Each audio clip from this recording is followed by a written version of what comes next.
Hello, everybody, and welcome to a new episode of the MinnMax Show, a place about games, friends, and getting better. I'm Ben Hansen. Thank you for being here, joined by Haley McLean.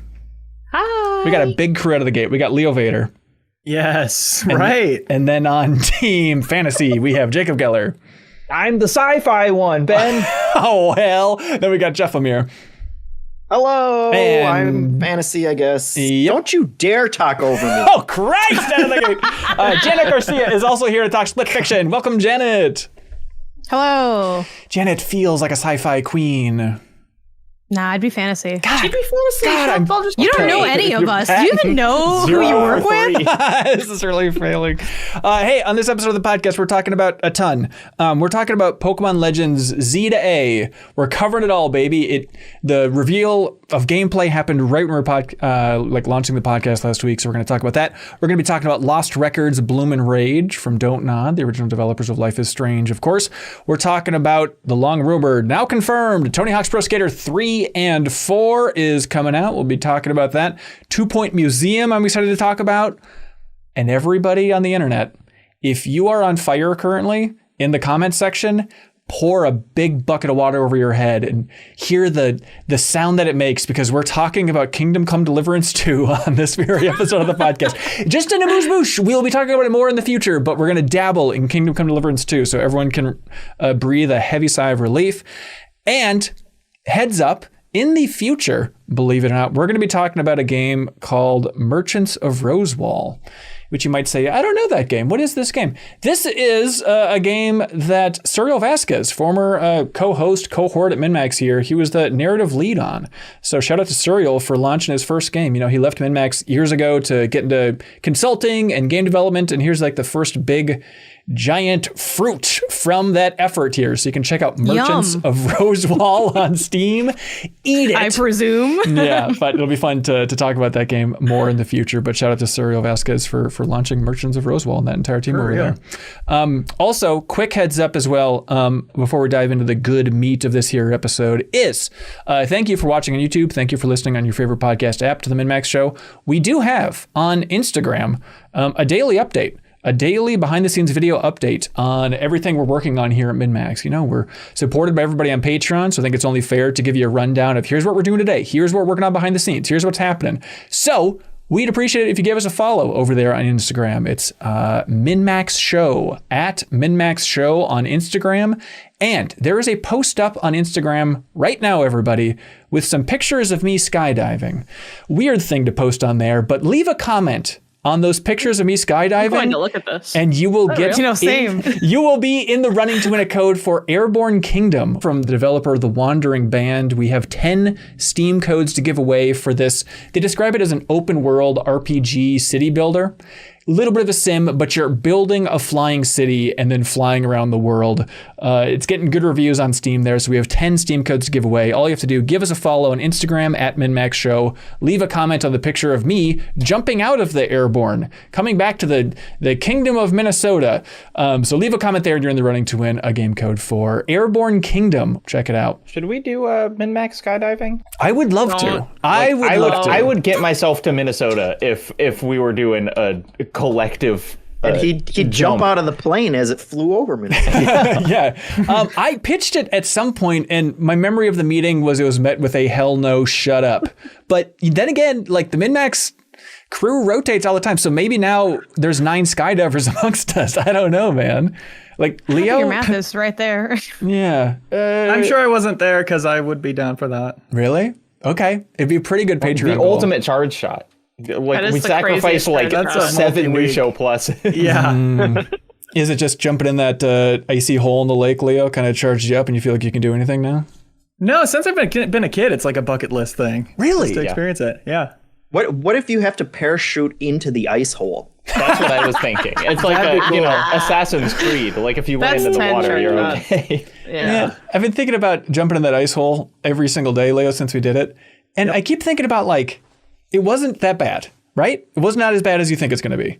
Right. And it is this weird idea. In my mind, it's like if you fall into an icy lake, you are dead. There is no way around it. Like, you know, back in the day, the pioneers, if they fell into an icy river, dead. Like Revenant era, you know, like you are just toast. And keep in mind, like, we just chilled in there for like 4 minutes and then got out and slowly put clothes on. You know, other people weren't even going into a sauna afterwards. So yeah.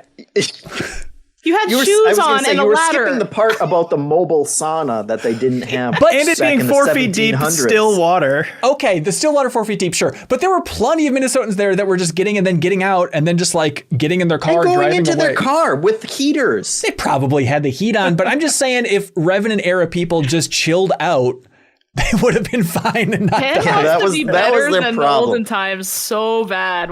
Sorry that they had no heat or something. That is rude. It's just They weird. died. It's just weird. It's like if, you know, for New Show Plus, we lit ourselves on fire and then it's like, oh, you know what? Not bad. It just makes you rethink everything from a certain perspective.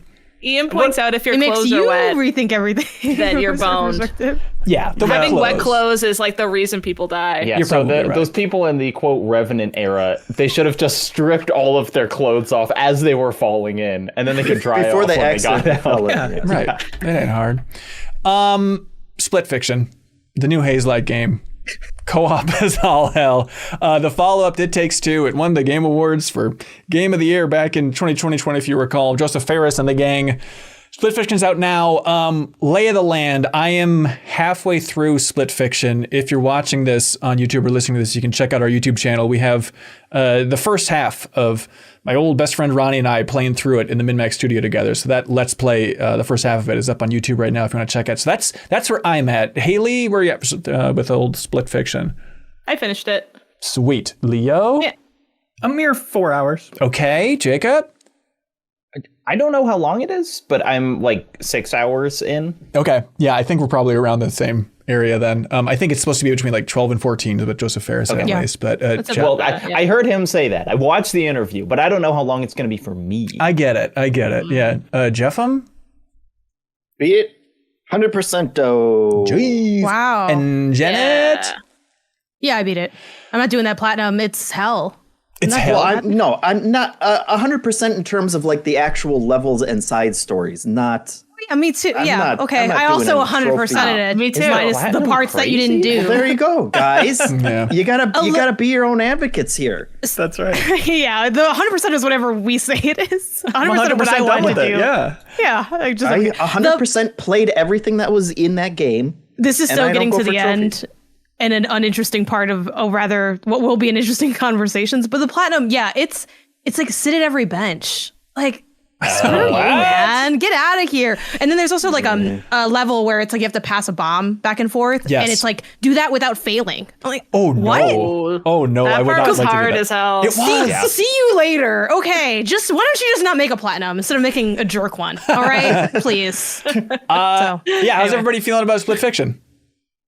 Good. They did it again. It's great. Yeah, they They made do be another doing it banger. again. Yeah. It is funny. Like, I loved It Takes Two so much. So my expectations were high. And the more I saw Split Fiction, I'm like, I don't know about this one. Like, I have some core faith in that team, but I still doubted. There was a glimmer of doubt in my mind about this game. We can get into any, slight complaints you might have, but then getting into it, it's like, these are so unique. I'm just so happy that some team out there is focusing solely on split screen co-op and just nailing it. It is unbelievably satisfying.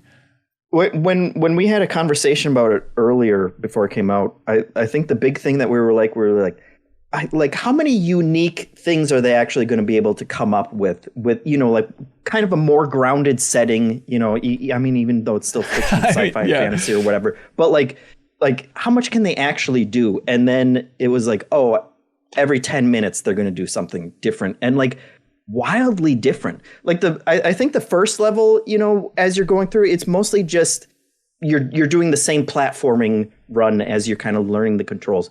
But then as soon as you get into the first story, like the first thing that they give one of the characters is a sword that makes you change the gravity of the places that you're running on. Yeah.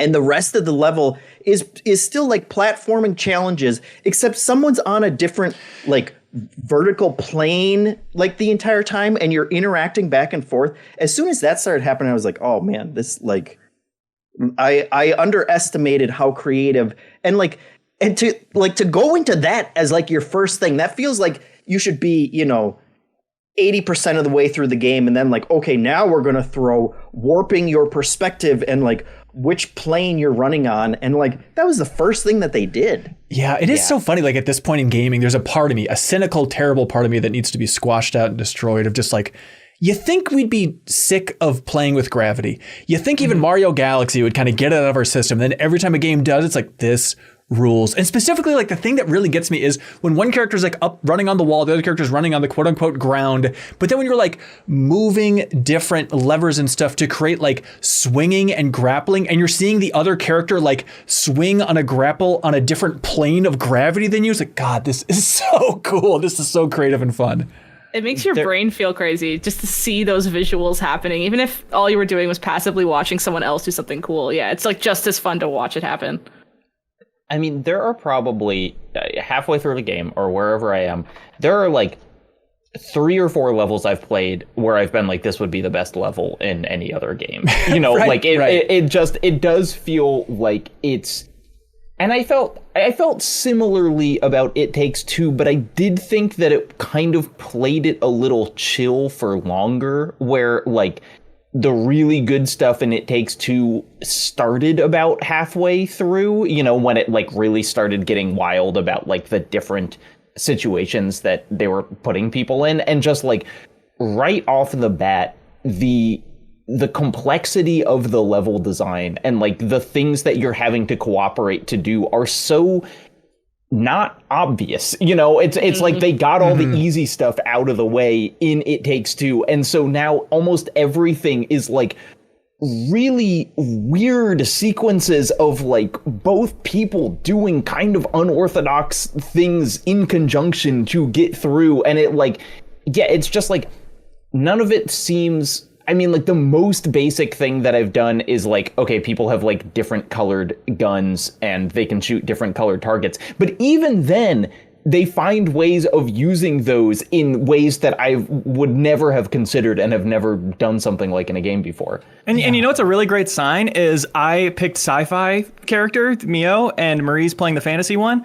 And the sci-fi one is who gets to do the anti-gravity stuff. And a few hours into the game, I'm like, who do you think has more fun abilities? Because I'm worried it's me by far. And she's like, oh, me for sure. Excellent. Yes, that's exactly. We had the exact same conversation. Like that's such a sign of accomplished co-op design is 2 characters with pretty wildly different abilities throughout the entire game, and they change all the time, and still you're convinced, like, you need to nerf this character, because clearly I'm having way more fun than anybody else. And it's like, the fact that they can shift perspective so many different times and jumping between sci-fi and fantasy, where, you know, in fantasy you get to transform into, you each have 2 different creatures you can transform into, and whatever one you're playing, I'd imagine you're thinking like, well, obviously these are the cooler options. Like I wouldn't want to be one of those weird Ent things. I like my gorilla girl. Of course, it's very clear. Yeah. I think what helps with that is that they're sort of translating the mechanical vibes like between the 2 different characters throughout, so you don't feel like you're just like typecasted mechanically. I think a lot of times playing co-op games, there's that feeling of, well, I guess I'm the one who drives, or I'm the one who shoots, or I'm the one that does this one thing.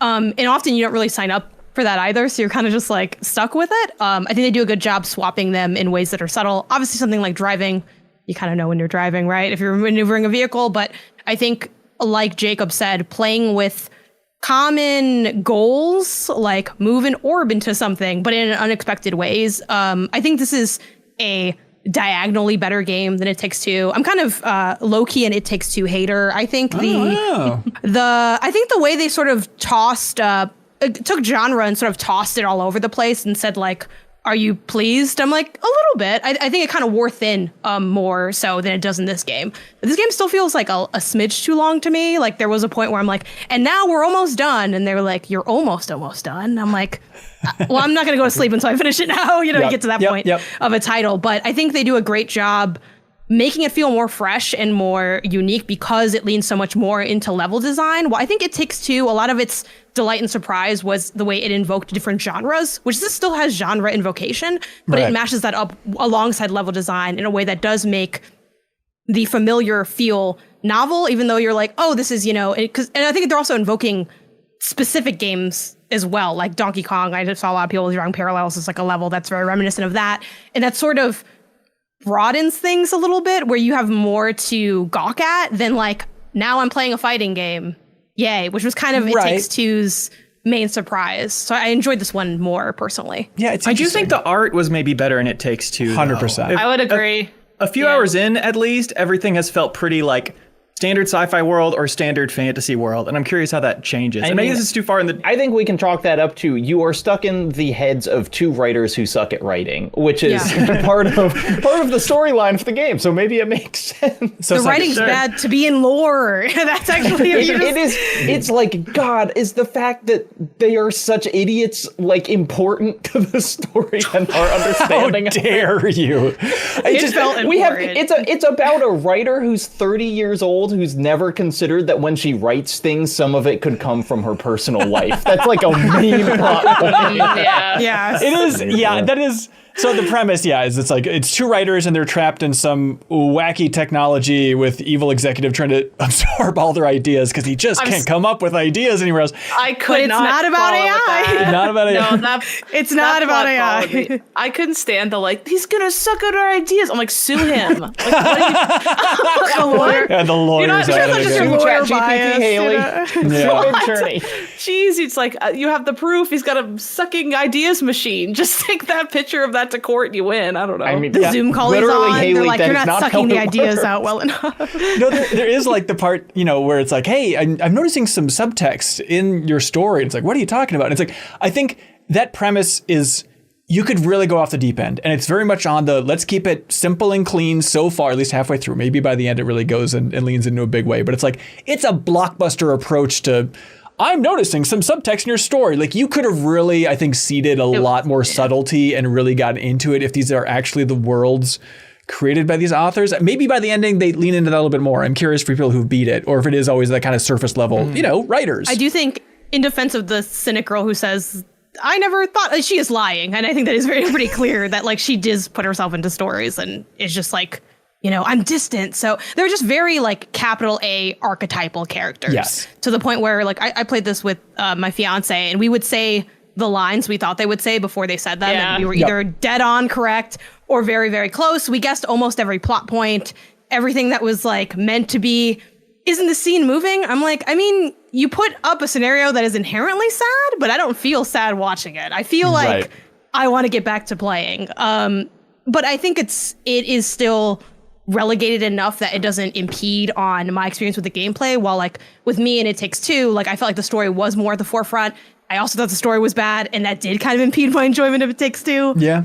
So personally, I that's another reason I vibe with Split Fiction more, even though it is very much like the only thing they didn't say was, he's right behind me, isn't he? That's like the only thing they didn't do. But every 10 seconds, someone shouts, run, and then you run. And it's like, so it's not good, but like, am I mad at it? No, I'm not mad at it, but it's not good. It gets it across. It seems like there was like a Netflix internal memo that was released recently, or director was talking about it, where they were like, we need to have the characters say what they're doing at all times because people aren't watching the shows. Right. And this feels like, and I think it's actually a defensible choice.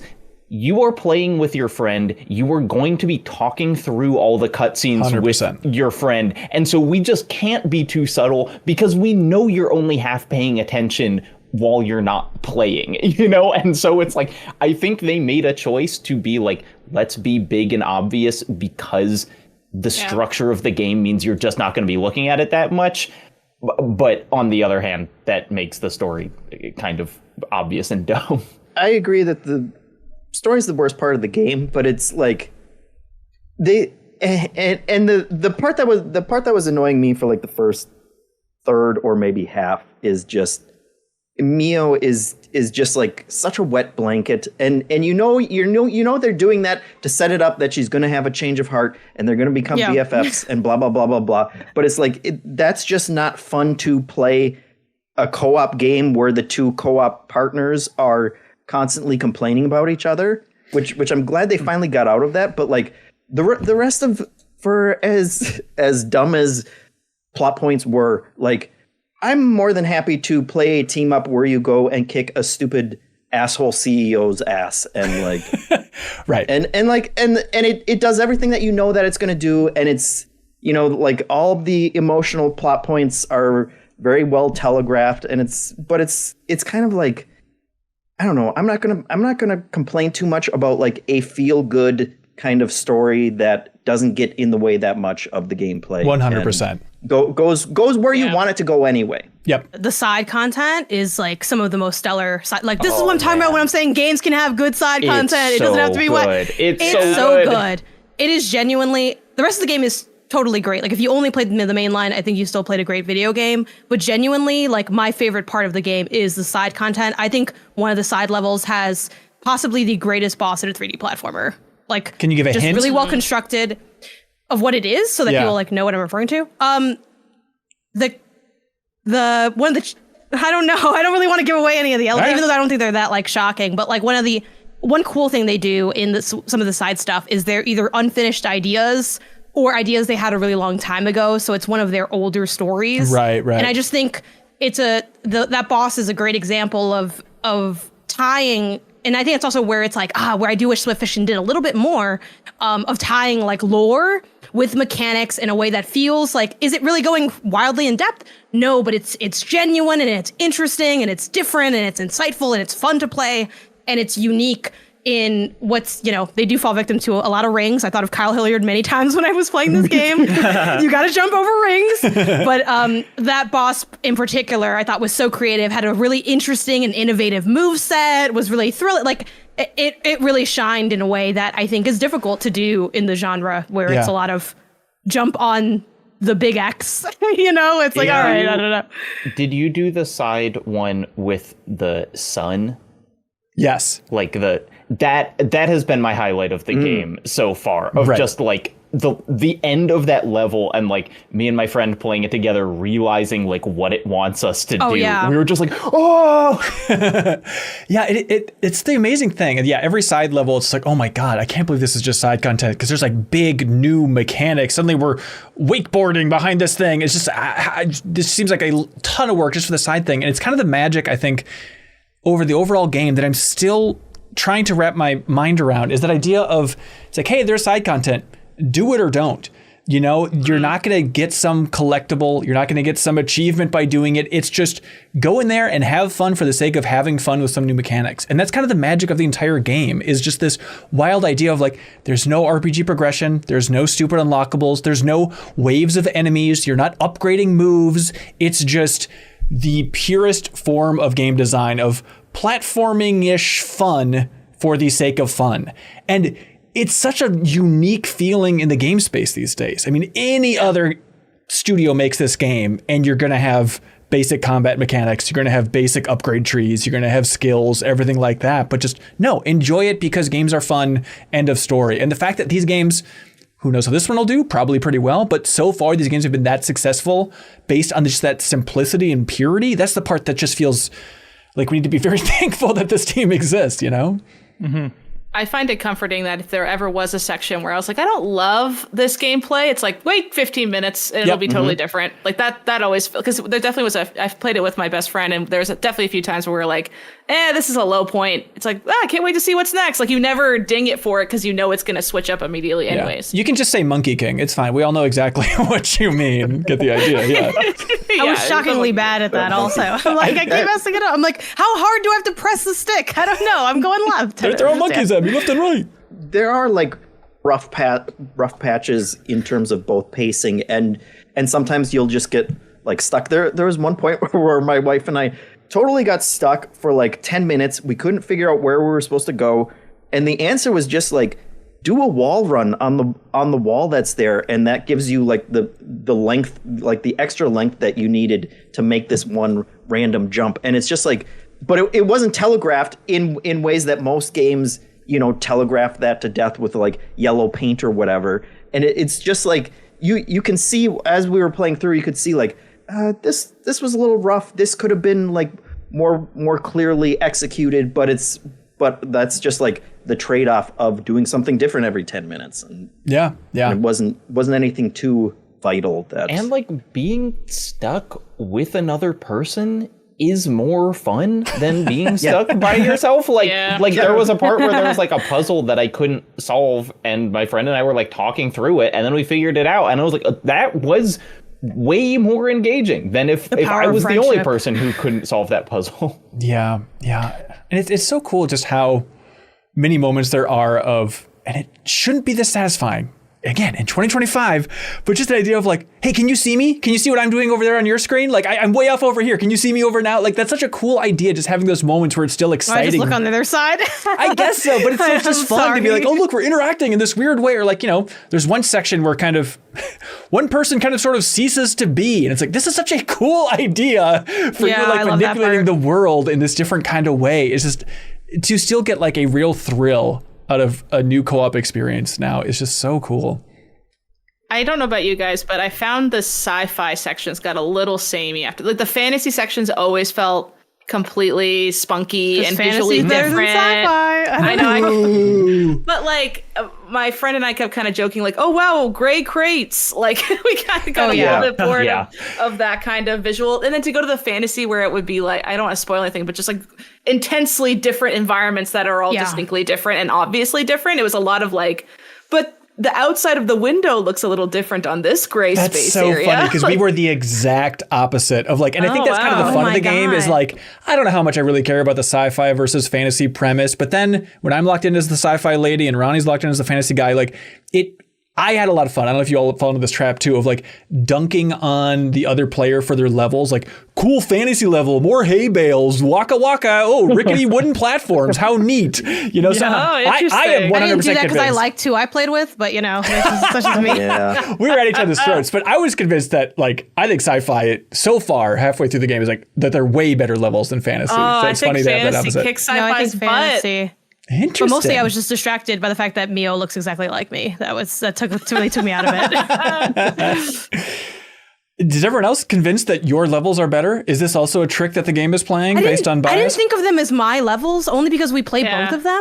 So I never thought of them as my levels. Okay, which isn't genuinely. Like I wasn't like, now it's my time. Because they also, I think it's interesting how they break them up and how also like surprisingly long the levels are. They are huge. The side content exists within the level space, which makes the levels feel a lot more like worlds that are short than levels that are like massively long, which is also just like really different, I think, in terms of pacing in the platformer space. I think that's really what I find unique about them, not them in the game space, because plenty of platformers don't have RPG elements or whatever, but the collectible element missing is definitely a unique thing. And them kind of taking this more, what if you leaned into the 3D platforming of adventuring in a space? Is I think what kind of gives them their unique flavor. But yeah, I didn't think of it that way. I play sci-fi and I prefer the fantasy levels, but I do love that you bought into it because I do think that dynamic is fun. I like It Takes Two a lot, but the two main characters, at a certain point, it was either Marie or I said shut up to them every time they started talking. A question a question I have for y'all is, did you miss the not lack, because there's a couple moments, but the lack of competition within split fiction? Yes. I did miss that. Yeah. And also, We got on two water guns on the opposite side of a pool, and it was just to spray water. At nothing. I thought we were about to have some kind of mini game. Yep, even like a way out would have like, okay, now you can play basketball or chess against each other. And like I do, at least in the first half, it does feel like, oh, we're missing some of those little mini games within the levels themselves. Yeah. Yes, Split Fiction had like around like one or two. One of the like snowboarding ones, which is in the marketing, so I don't think it's really a spoiler. It's like, oh, who scores the highest? But even that, it didn't really feel like I did kind of miss that juice a little bit. But that's probably my only mechanical. There was a gripe. couple hidden things that you might miss. Like one of them was like a shooting gallery kind of thing. But then nothing came of it. Like my friend and I literally sat there, and to get a perfect score, if they have like the scoreboard above, you had to land every single headshot and like only shoot the color character that you're coordinated with. We probably did that for 30, 40 minutes trying to get the perfect score. We got it. Not even a trophy. We were like, what the hell? I love hearing that because Fun I was quit your trophy, that at 2 stars. No, we sat there and we're like, what the hell? Be a trophy. This is only fun? Why? But I honestly say that to myself all the time. I'm like, I can have fun anywhere. I only get the dopamine of completion in this medium. Yeah. Literally. Tell me I did a good job. True. I think a secret weapon for this game overall, too, that I've just been constantly impressed by are God tier checkpoints. I've maybe had one moment so I was far thinking of about like, that. I'm a little further back than I wanted. Otherwise, every time I die, I'm like, oh, where am I going to be? It's like, okay, thank God. And that just helps that momentum for this game in such a huge way. No, they have. I don't even know how it works. Where it's like there'll be sections where they're like really propulsive kind of set piece things where it's like, how could you possibly checkpoint this for one player while another player is still going through it, where you're both like sliding down something and you're having to like open things for each other, and it just kind of works. And it is like one of those things where it's like, for me to not have to think about this meant that a developer thought about it for like 6 months straight. Yep. On the same token too, like every time the split screen kind of moves one direction or the other, or just kind of disappears, we were like 5 hours in before Ronnie's like, oh, it's the first time they changed the split screen. I'm like, no, it's happening all the time. It's just so smooth. You don't even really notice how graceful it is. It's like really incredible stuff. Also on the just polished note, I am playing this on my PC. I'm using an Xbox controller. My friend is using a PS5 controller. Each of us get the correct button prompts. Wow. Oh, that's great. Which is like, I have never seen that before. Wow, that's classy. Yeah, so it is like that cool system of the Friends Pass, where if you buy this game for $50, you get a code that you can give to a friend. And for the first time, then the idea with this one is it can be cross-platform. How did they arrange that? It's such a cool idea to think that somebody on PlayStation can play with somebody at Xbox. Joseph Fair said it was a piece of cake because they f*** up and you're a fucking piece of shit if you don't let him do what he wants or something in the interviews. I don't really... Something to that effect. I don't know. That's what I posted about after watching it. Speaking of his hyperbole, though, Aging Poorly asked in the comments, is the ending as wild as Fair as promised?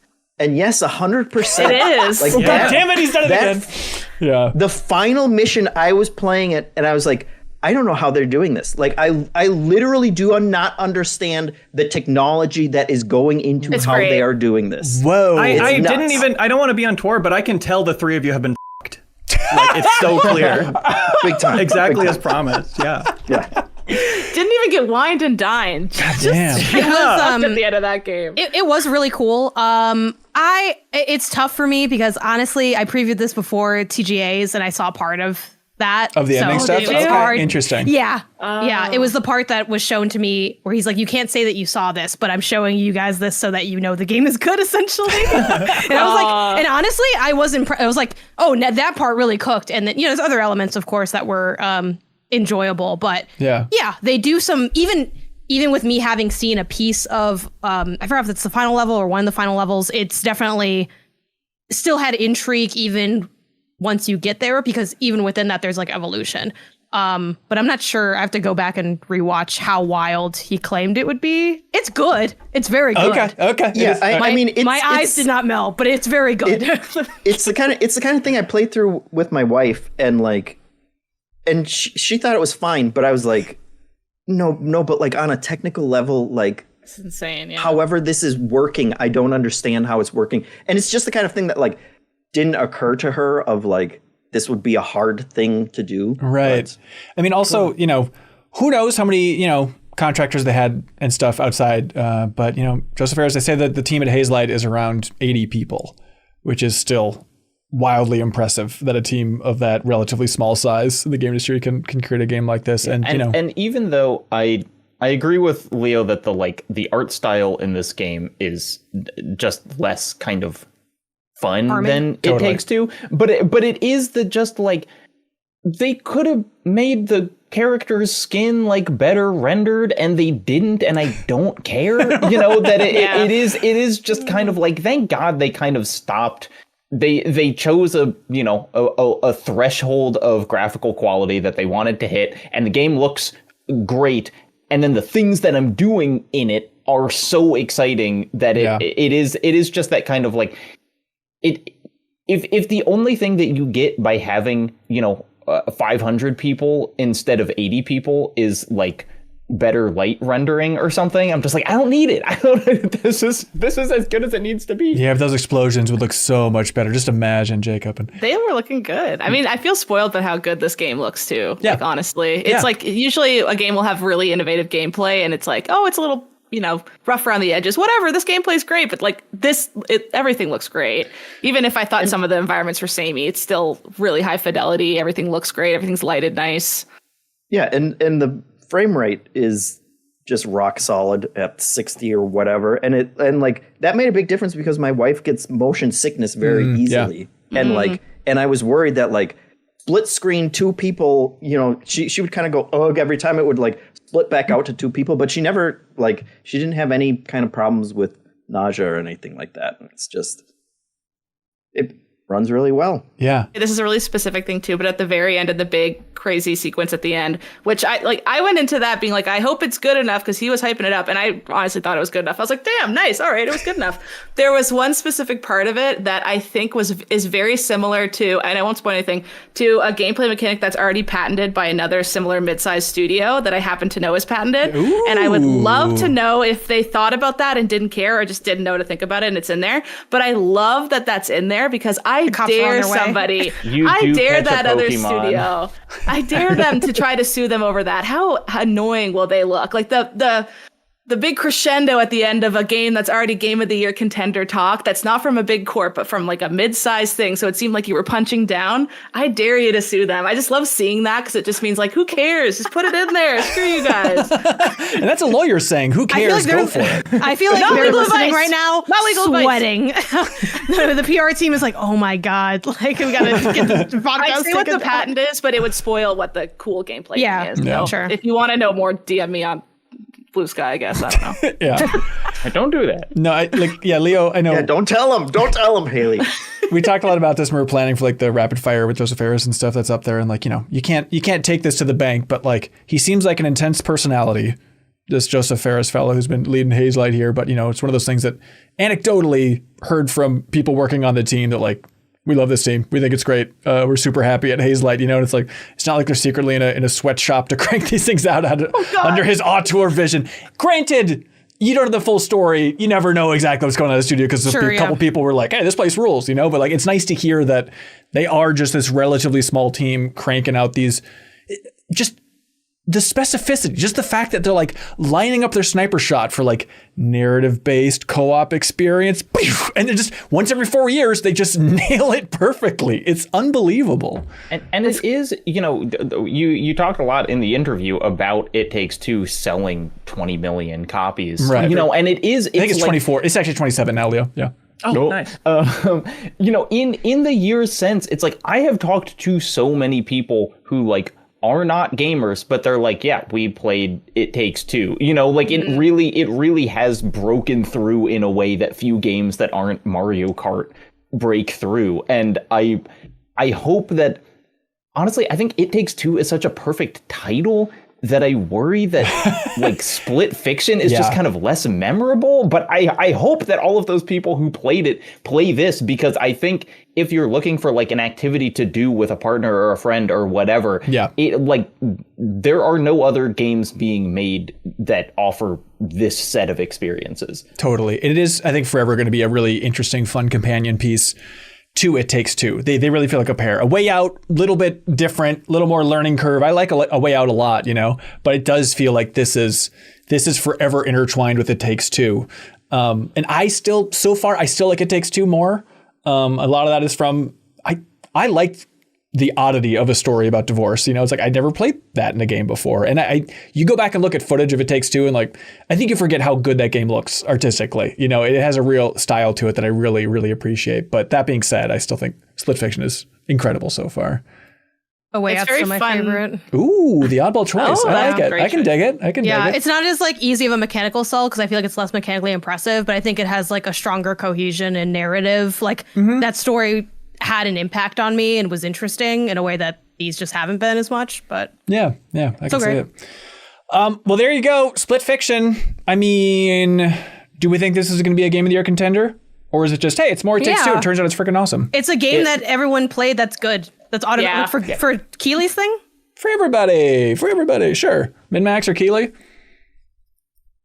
Yeah, definitely Keely. I would be surprised if this was not on our first 10. Yeah. Okay. I would agree with that. Yeah. Mm-hmm. Yeah. Awesome. Well, what else is coming out? I think it has a good chance. I mean, last Takes Two was like 16 or something, or 17. So I think it depends on Was it that low? how much. I think it was probably It higher was. than that. Wait, really? I think it was around there, but Ben, you can look it up. So I think it just depends on what else comes out and the excitement around that. I personally like Split Fiction more than It Takes Two, so I'm down to push that up to some spots maybe. But Yeah, it was number if 13. people end up Wow, that was a mistake. We need to 13? go back and fix okay, it. Yeah. that's higher than Pretty I thought. low. Endwalker was above that? What kind of nonsense was happening in 2020? Who's making this list? Yeah, like any great list, immediately we're like, who made this? This Who is let this go? disgusting. All right, Split Fiction, final thoughts? They did it again. They've truly done it. Yeah, we'll be finishing that Let's Play in the near future, so you can follow MinnMax on Twitch or on YouTube and check that out if you want to see a full playthrough there, where it's a lot of talking over the cutscenes. Please forgive us, please. That's the point of that game, though. I think you got to do it. Jacob, thanks for being here, dude. Anything you want to say before you clap on out? Time to go hunt some more monsters. Woo! The time has come, ladies and gentlemen of the jury. If you can hear it, the riders of Rohan are cresting over the hill. This is MinnMax talking about Kingdom Come Deliverance 2. Keep in mind, this is an appetizer. This is a small, it's basically one little cheese wonton because Haley is playing the first game right now, right? Yeah, I am playing the first one right now, and it runs really good on Steam Deck. I'm very surprised. Really? I'm playing Okay. like crap in bed. Yeah. So you're waiting to finish Kingdom Come 1 before jumping into 2. That's where we're at? This is kind of how I play. I can't just jump in. I need to play everything in the world before, and then I'm allowed to enjoy it. And most people, I would say, you're a fool. Stop doing that. Play the new one. Enjoy something relevant. But Haley's the one person on Earth who like somehow gets through. You'll actually do it. Yeah, exactly. It's like call her bluff. She's Yeah. going to play through all of Kingdom Come You're like, 1. I learned how to make games, then I made the game so I could play it for the context of knowing how they got here. Yeah, so we're going to follow up later once Haley's jumped into 2 and then Jeffrem's jumped into 2 and all that fun stuff. But Leo, you've had a journey. I did jump into 2. Oh, awesome. Okay, great. Yeah, so Yay. I guess a little table setting before we get to Leo, before he speaks like Black Bolt over here and blows us all away for a timely reference. This is the sequel to, was it 2018? Kingdom Come Deliverance 1 came out. Jeff, you reviewed it back at Game Informer. The premise is open world RPG, but set during the early 1400s, more of a reality focused take on an open world RPG. And that first game was like, it's buggy. You get the idea.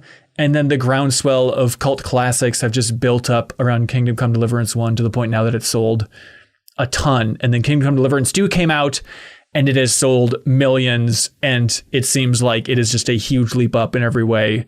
And by and large, people are going gaga for this thing. There's a lot more. I didn't realize it had a buggy history. I'm not finding it buggy at all playing it now. Oh, right on. Makes anyone want to try it now. Yeah. Was that your main memory of the first one, Jeff? I'm trying to remember what your take was back in the day. It wasn't a glowing review. It was. I died in a cutscene at one point, and my character just fell down dead in the That's cutscene. Innovative funny. storytelling. Yeah, exactly. Some Split Fiction stuff. Yeah, I lost hours in that game to bugs, getting stuck in a bush when I was running away from people and just couldn't get out of the bush. Oh no. Yeah, it had a rough start. I'm glad that 10 years later it runs well now. On a Steam Deck, on a handheld. You That's don't great. sound glad. Yeah, come on, man. How much time have you spent with 2 then, Jeffem?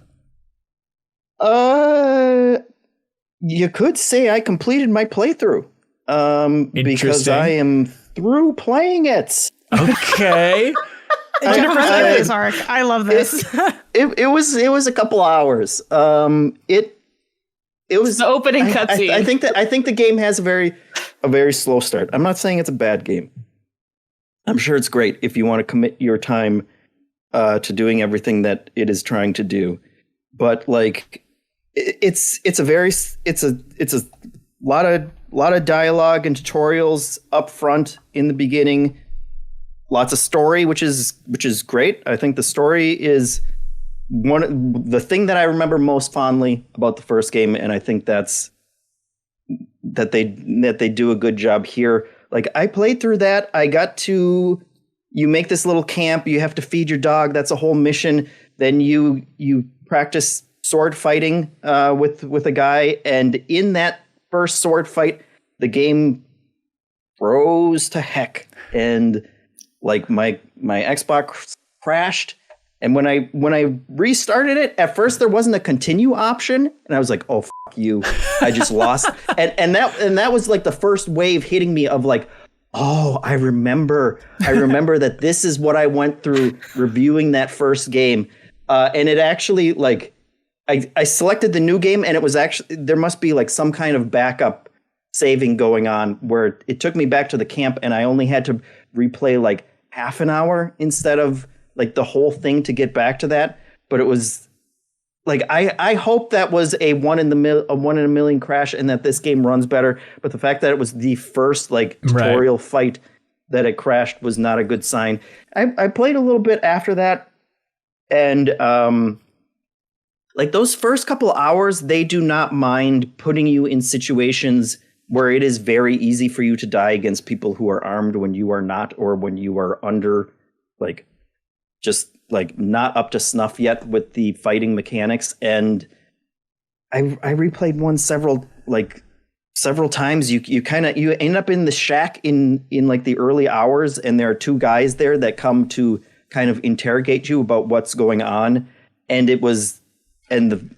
the fight kind of made me rage quit, but what really made me stop was like the dialogue choices that they give you. I think they have a really interesting dialogue system where it's like there are several different statistics that you kind of have stats for in any kind of dialogue, but they tell you flat out like it's not really about the numbers, it's about reading the situation and figuring out what your like the context and what this person will actually believe when you tell them. Right. And like that is really interesting, but in that fight, like because I played it 4 times, I tried every single dialogue thing and they all failed out and they all forced me into this fight. And it's like and there are other dialogue moments where it's like you can tell that it's kind of cut because I also had to replay all the camp dialogue too, that I like switch my answers around. And you can tell they're kind of like taking bits and pieces of cut scenes of like, well, you answered this way, so I'm kind of mad at you right now. But then like a sentence later, it's like, like I'm not mad at you anymore. That was specific to how you answered it. So there was just a little more smoke and mirrors going on there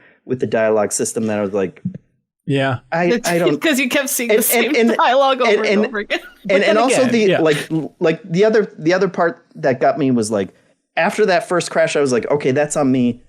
I just have to save all the time. Like I can do that. And then so I did the dog mission again, and then I was like, I'm going to save. And then they were like, oh, but you don't have Savior's Schnapps. And I was like, that's right. Schnapps to save. Schnapps. Remember this? You can mod that in, Jeffem. I forgot that you are.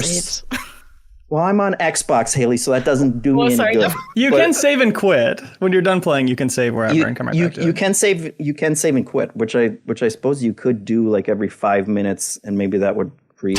That sounds terrible.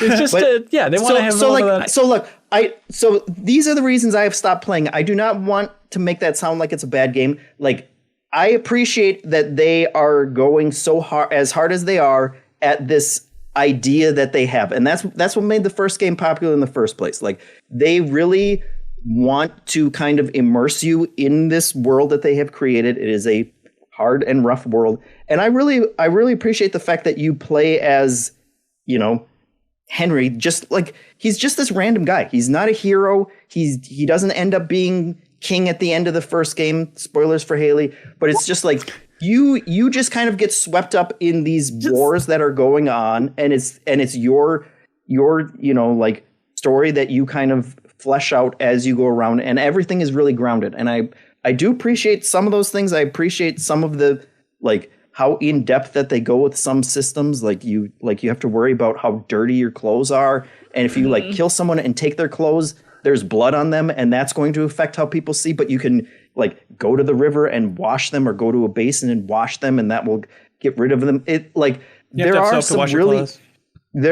some really interesting systems there, but it's like, but realistically, I'm not. I have so many games right now that I really want to play. Right. That this one feels more like homework. The other really the thing that I do. Leo played it too. I'm loving that. I know you're hot on it, Leo. Work the body, Jeff. Let's go.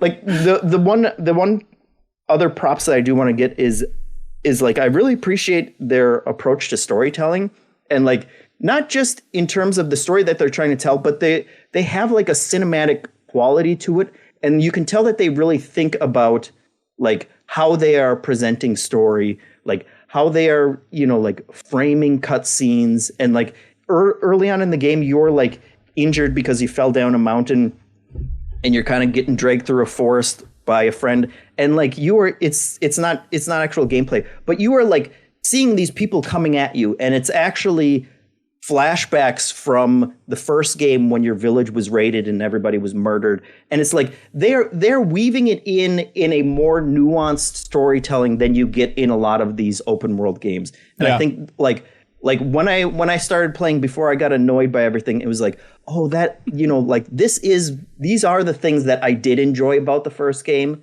And then it unfortunately was followed by things that I didn't enjoy about it. But like they're like, I don't, you know, I don't knock anyone for enjoying the heck out of these games, and I don't want it to come off like this is a bad game, but like I am too old to be trying to track down Savior Schnapps in order to just save my game and hoping that a bug doesn't make me lose another 10 hours of gameplay. Yeah. Sorry, Leo, we're out of time. 2 Point Museum is something that, okay, yeah, sorry, Leo. Can you imagine?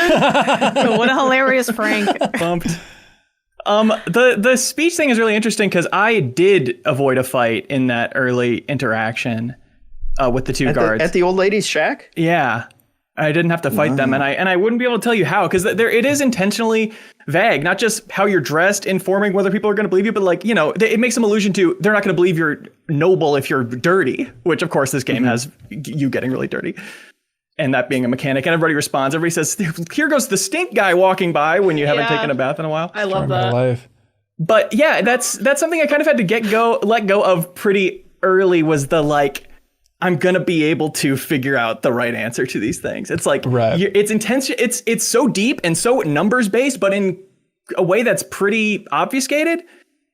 And you have to be okay with surprises and things not going your way and adapting to that, because there's so many systems that only come into play when you mess up, when you get caught doing a crime. All these, like, it's so mechanically fleshed out in both directions that I think they definitely want you to be failing. But something like the stealth is 3 stats: conspicuousness, noise, and something else. 3 numbers out of 100. And so you kind of, when I'm sneaking around places, I just strip all my clothes off because I don't make any noise. Like I have a monk outfit I put on that has like 1 point for each or something because it's just cloth. Love that. Yeah. But you know, the difference between conspicuousness 64 and conspicuousness 43, who knows, who cares? It's just vibes based. It's just leaning in this direction and hoping for the best. And that's fine. And it is interesting to have that in contrast to Avowed, which I put off playing this game because I was already playing a first-person RPG that was long, and it didn't make any sense to boot up another one when I was done with that one for the night. But that one, you cast a spell of invisibility, you're visible for 10 seconds. Like, they're so far opposite of each other in ways that I do think are interesting to both come out at the same time. Yeah, but then this game, I mean, as Jeff said, it's shooting up the bat signal in the sky of interesting systems, which seems very much up Leo's alley. I mean, is it? Because I think even like Joe on Bonus Pod, your good friend Kobe Soft Joe, there was talking about like best friend. Like a Ronnie? He's your nemesis. You don't like his levels. I see. But no, to that idea of like it has that immersive sim push that seems like it could be more up your alley. And like, is it working? Because I know you said you were cool on it at first, but then you were starting to pivot. Yeah, I mean, 4 hours in the open world now, the systems I'm liking are coming out. It is so deep, and it's got a lot of the little Leo neck scratchers. Getting a new book, sitting at a table at the bar, looking through my buffs, and it's like you read faster because you're in a comfy place to read. Okay. And so that'll help me. And you don't know how to read at first. You got to go find someone to teach you, because it's the Middle Ages, and people don't just know how to read. I had to go find a squire and be like, please teach me how to read. He's like, fine, but it's going to cost you. I was like, damn it. But I couldn't learn potion making until I learned how to read, so I had to do that. That's funny, because that's not in the second one. There is a part where you lose all your skills and you start from scratch again, but you remember how to read. You don't get Metroided and it's like, what are letters? It's 1403. You do get pretty Metroided. There were so many things in the first one that I thought, oh, Leo would love this. Like, not even just mechanics, but just the way that the game plays out is they thought about reality and like things working out realistically. Like one of the first missions, your dad gets you to go pick up 3 things. One of them is beer. I picked up the beer first and then did the last 2 errands. And when I came to him, he's like, it's flat. What, did you get this first? That's so dumb. You obviously get the beer last and then you come home. Now it's all flat. Go get me another one. So then I used his money to buy the first round of beer, but it was flat. And so I had to use my own personal money to buy the next round. And I just got dinged for that. And that taught me like do things in your head the way you think things should be done, not in normal whatever order you want because it's a video game. World. Yeah. Yeah. Mm-hmm. I do love potion making. That, like everything else, is so fleshed out. And that's oddly been one of my favorite things. You go in your potion hut and you have to physically look over at the book to check the recipe. You have to physically pick out your ingredients, put them on the shelf, pick the right base, boil it for the right amount of time, which you measure by flipping an hourglass over. And each wait for it to empty is one turn, quote unquote. Like that's all so deep and so beautiful. The whole game is so beautiful. Doing that with a thunderstorm outside, like hearing the door behind you swinging around, that kind of ambience helps the immersive stuff really hit. But it is interesting. It's the hardest core immersive sim ever. It is, you know, I like immersive games. Hitman is an immersive game where it's the assassin fantasy. Red Dead Redemption 2 is a cowboy game where it's the cowboy fantasy. This is a 1400s Bohemia game where you are a peasant in Bohemia. And guess what? Your life sucks. There's very little that is a fantasy. And for some people, that is like where they want to be. It's so cool. It is so well realized. The history is amazing. Learning weird stuff, every animal, wild animal except for wolves and hares are considered property of the king and are illegal to kill and eat. Oh, weird. Like there's way more of that than I will ever dig into, but even the little bits, it's nice when you can tell that it's so fleshed out.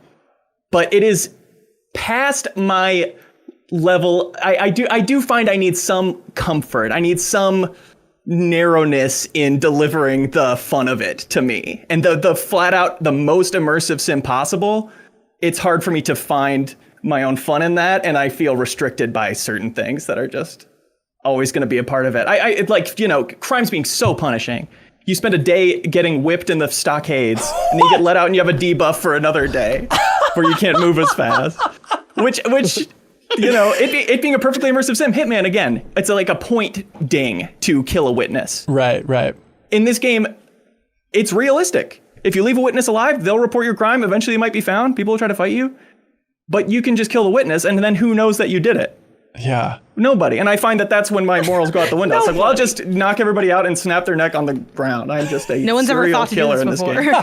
Yeah. The benefits are too great. Oh, wow. So you think you're going to stick with it? Like, I'm trying to figure out the trajectory of you with this and Avowed. I mean, these two have been pitted up against each other in 1,000 ways, which we can talk about, which aren't great. But I mean, personally, where's your enthusiasm leaning for both?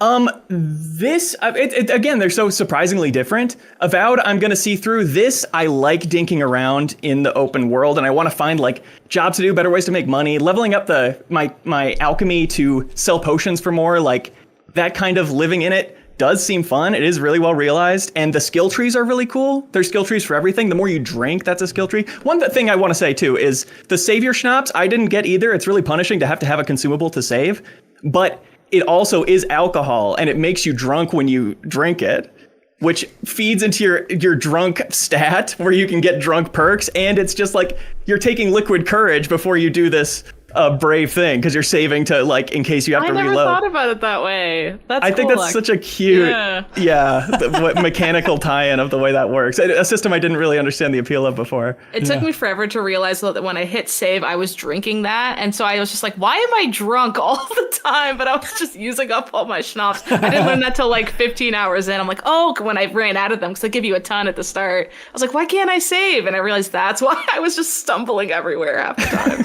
It's just chugging schnapps everywhere. You're like, wait, is there alcohol in this? Literally. I'm the designated driver. Oh my God.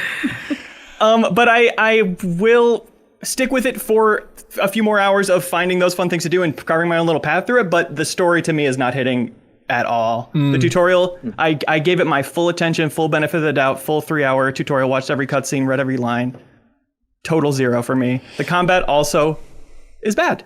Okay. I was going to ask you about that because, I don't like the melee combat system, and I don't find it interesting. That was the other thing that was like, not only am I dying and having to redo this part, but you're making me do the combat, which I also just do not find fun, which, again, it's like realism versus fun, but I would take the fun combat over just like holding your weapon, waiting for them to hit you, doing a block at the right moment to do a riposte, but they might do a block on yours and do a riposte back, and then you're just going back and forth and you're just whacking each other still with sticks 10 times before someone gets a hit in, and it's just not my kind of combat system. It's block counterattack exclusively, and it gets old within your first fight, or else there's too many people and you get overwhelmed and then you just have to run. And then there's probably more perks that changed the way it works later on, but it also just feels bad on a base level. Like the hitting people is not,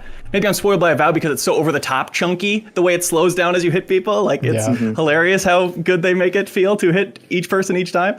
But it just feels like you're going through them. There's the tactility isn't really there, which I would want if I was wanting it to feel really realistic. Yeah. Kingdom Come Deliverance 2. PS5, Xbox, PC out there. I'm curious to hear, stick with it. Haley, what do you think about this overall thing? Like, I watched SkillUp's review over there, Ralph, and he's gaga over it. And he did kind of scare me because he's like, it was 25 hours before I hit the first real, story beat. I was like, but you can do a lot of side stuff in these. Yeah, it's that's kind the of appeal. Reminding me in the loosest way possible of Breath of the Wild energies. Like, what's that? Like, there's a lot of what's that over there? I'll go do that. Right. Like, there's a local barmaid who I'm just like going and visiting every day because I think she's cute and I can have dates with her. But if you can't just have 5 dates in a row and max it out, right? Like one time I had a date with her, we walked down the river, and then I came back 5 minutes later. She's like, I just saw you. You're being kind of weird. I was like, oh, I had to wait a couple days and finally, cool. I was like, that's kind of interesting. That is and she's cool like, I guess idea. we'd go on another day, but we can't let my dad see. So then we had to hide from her. It was, I don't know. There's a lot of stuff like that it'll just, if you feel like it, go date the local wench. I don't know. There you go.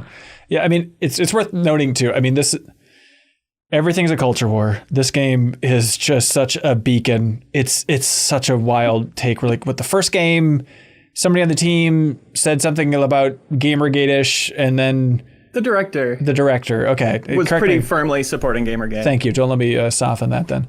But then this one, it seems like then this one includes more people of color and women, and so then the people turned on them and said this game is too woke, and so that's what It's weird. You Google Kingdom Come Deliverance controversy now, and all it is Kotaku in action posts about how they put the gay relationship in, and now we have to boycott it. And now we've actually been let down by this guy who claimed to speak for us. But the first group of people who are also not good people are still really loud that they didn't get the second memo to let the game go. So now it's this really weird mishmash where it's I don't know. It seems like nowadays everyone's competing to be the worst fandom possible. New MinnMax award category.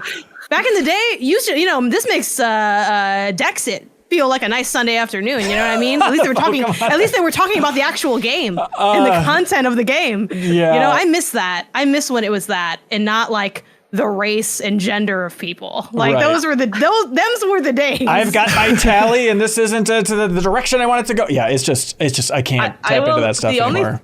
One thing I will say is I find it very odd that I haven't gotten a chance to play this because I'm trying to play the first one and whatever, and it's taking longer. And it's weird that with certain games where this controversy's swirling around it, that becomes a narrative of some sort. Where is the blank? Or why hasn't Haley should like this game? Why isn't she playing it? Question mark. It's I have a full-time job, and I also played 4 games last week that we already talked about. I finished Avowed. I finished Split Fiction. I mean, you know what I mean? Can I just? I don't like the gaps being filled in with some someone else's narrative. I think that's very icky and makes me feel a little bit weird. It's maybe I'm just playing it and I need a minute. Keep Driving's ready now. And I feel like not enough of y'all are playing it. I really want to play that game. We've been ready, indies right now too. But that's so true, Haley. I it's definitely a game people think of me when they think of too because of the immersive stuff. But it's Avowed was such a similar thing, and it's what I'm mainly playing. And I played the first Kingdom Come Deliverance when it came out and did not like it, so I was not in a hurry to get to this. Oh, but it is totally just People just imagine a reason, imagine a whole story, and then get pissed off at that. Yeah. Right? That is so common right now. And I think you're so right, Hanson, that gamers are going gaga for this game, and I wish they would stop also going goo goo. I threw my diaper. Right. I got it. I see where you're going with that. Yeah, no, it is, it's the old thing of like, we've talked about it before. You're so MinnMax, wise, of like, Leo. Yeah, unbelievable insight. you. No, but like, yeah, we It's kind don't, of a Shakespeare of podcasting, like we don't assign reviews at MinnMax of like, all right, Haley, you're on this. It's just, what do the people individually want to play in the group, And if someone's playing something, it's like, oh, I want to jump in on that too. So we can have a group conversation about the podcast. So that's what's going on with Kingdom Come Deliverance too. But everyone's happy. There's no doubt about it. Hey, this other game came out this week, and speaking of glowing goddamn reviews, I am so happy for this game. 2 Point Museum. Okay. So where is this going? 2 Point Museum. It's sitting at overwhelmingly positive reviews on Steam, and it's like I feel like I've been rooting for these little sims for a while. Where like Hospital and Campus, I started both, and I was like, I want to like this more than I do, but it's cool to have this kind of old style sim experience, but it feels like it's through the lens of a Wallace and Gromit. It's goofy and fun. It is so Wallace and Gromit. Very I don't know how many much people so. won't even know what you're talking about because we're getting old. Well, it's on hot Wallace Netflix and hits. Gromit's What are you still talking in the about? zeitgeist. Yeah, come Do you think on. the kids are hip to Wallace and Gromit? I don't think they know what those words are. In 2025, Like, is that Bluey? Who hell is this? yeah. But yeah, it seems like this seems so far to be the one that out of the gate people are the happiest with in the 2 Point series. But Haley, you've been probably playing the most, right? I keep playing this till 3 a.m. And whoopsie, this game's really fun. Sweet. And then Janet and Jeff, did you both start it as well here? I started it yesterday, Yeah. so I imagine Jeff, you're probably farther than I am. I'm like an I'm hour a or two couple in. hours in. I had to play Kingdom Come Deliverance too. Got That's to. homework, so. Oh, got to. So Yeah. sometimes we assign our own homework, and then we're like, why did I do this? Totally. I just checked. I'm 25 hours in. Wow. You could have told me any number. I wouldn't have known because like time deletes itself playing games like this. Is this Can I ask Yeah, my like- big question about this, which is something like, as an outsider who likes these types of games sometimes, Roller Coaster Tycoon, Theme Park Tycoon, whatever. It's you're making a fun thing happen. You're like designing a fun thing, and the appeal of that is instantly clear. But these 2 Point games have been like Hospital and Campus and Museum, which are all kind of places nerds go. I hate to say it. But I'm so curious if it's yes, Because I got beat up for being nerds. After they get beat up by Leo, yeah. Yeah, no fact, yeah. exactly. That's one Leo's way like, to I keep cook sending it. all these nerds to the hospital and the campus. I want to know what's there for me. I'm curious if it is like a goofy, fun version of these places, or if it is just like so well done a realization of doing this that it is actually deep and cool. goofy ass? Well, how goofy is Goofy it is all actually? good, 'Cause, okay. Haley, both. how goofy is it? It's pretty goofy. Like when you'll have when you put things down, I'm trying to even think like it. Everything feels really goofy, even just in the animations. Like when you put something down, it like jiggles. Like you'll put down the skeleton, it's like woo, and that's like you're clicking it down. Like there's a lot of silliness to the way it looks and the way it feels or whatever. But I also think the the underlying like- systems are pretty serious, and like how you get items and how you improve those items and like attach bonuses to them, arrange them in a certain way, do a tour that increases its buzz factor. Oh, research it 3 times, 4 times, 5 times, whatever increases knowledge, and then you do a marketing campaign to bring all the goths in to look at the scary stuff. Like there's a lot of other there's Hell a lot of yeah. different systems to make it really fun to min-max this to have just like the most goated museum of all time. Not the tongue out for min-max. It's just the worst. You cannot say that word without Hanson reacting to it like a that big kind of creep. reminds me of patreon.com. Whoa! It is funny. It's like it is. I think super impressive to have the systems to keep the sim nerds happy, but like incredibly smooth on ramp. One of the smoothest on ramps for a sim that I've played in years and years. And like the tone I think is perfect where it has enough seriousness in there, I suppose, but at the same time, there's the announcer that's talking over the museum. Haley. Yeah, there we go. And just like the amount of jokes that she's lobbing out, like she had that moment. She had this moment. It was a moment earlier where she's Haley like, was crazy one time. where she just goes, it's exactly my type of absurdist humor. But she goes, and now time for a pre-recorded announcement. I'm actually here right now. Hello. Just good, silly bits going over the intercom at all times as you're slowly trying to build out and make this museum beautiful and efficient. There's a lot. There's like hundreds of them too. Yeah. I've barely heard repeats of her little quips or whatever, and they're mostly funny. The one that got me was just like, if you don't understand the exhibits at this point, that's on you. Not much more we can do about that, or like something like that. Yeah, and there's something too early on where she's like, in case you're wondering, yes, we do mix and match these dinosaur bones and nobody cares. Yeah, it's not like as funny as this because this is the pinnacle of like video game humor, but it kind of is in that like Gladys Portal kind of tongue-in-cheek kind of announcement vibes. Occasionally it's actual information though, like, oh, there aren't enough, what do they call them? Like basically the signages that are up. Info stands. And it's like, oh, that's, the info stands. And it's like, okay, that's a cue to you as the player on what to be doing. Yeah, I played a very tiny bit of 2 Point Campus. Like I streamed part of it once and I was like, cool. And then I never came back. This one, I was hesitant to boot it up last night because I'm like, I want to play something, but I don't know how long it's going to take me to get into this. Like, is it going to be a bunch of tutorial? I'm like, you know what? And I was going to like do a post on like social media. I'm like, hey, how long is it? I'm like, you know what? I don't want to hear from anybody. I'm just going to go. I'm going to give it 5 or 10 minutes. And if it fails, I'm just going to go to something else. And it succeeded.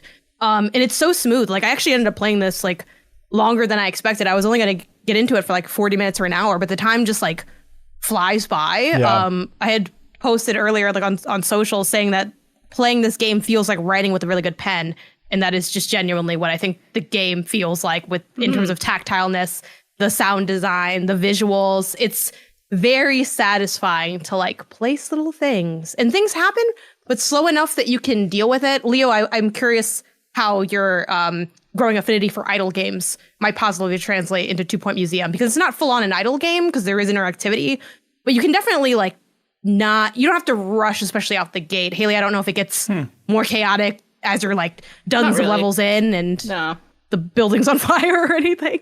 There are fires that can happen. That's it. You have to have a janitor who has unlocked the skill perk of putting out fires. Otherwise, it'll just destroy your exhibit, which is fun. There's stuff like that. Are there heists? There's stopping art heists? There are actually thieves, and there's not just one type of thief, there's multiple. There's one specific challenge where they have a few challenge modes which are really fun. And like to progress in the campaign, it'll be like get bronze in the challenge, so you don't need to be amazing at it. Just like do it and pass it and you'll be fine. But there was one challenge was essentially they have a pre-made exhibit for you, but they're really worried about security. So you're hired to just have the best security ever for this museum. So you can't build new exhibits or change anything. It's just all you have to worry about is security. And there was 3 types of thieves, ones that came out of the toilet. And then there was ones that came out of the ground, which were really scary because then they only had to run like 5 feet and get back to their hole and steal a whole exhibit. And it's like really hard to catch them. And then just like the normal ones. So you could have security guards who are really well trained in running. You can have security guards who are good at sitting in a booth that just sits there and like waits for someone to steal something. And then security guards that are trained to look at cameras and they can arrange cameras around it.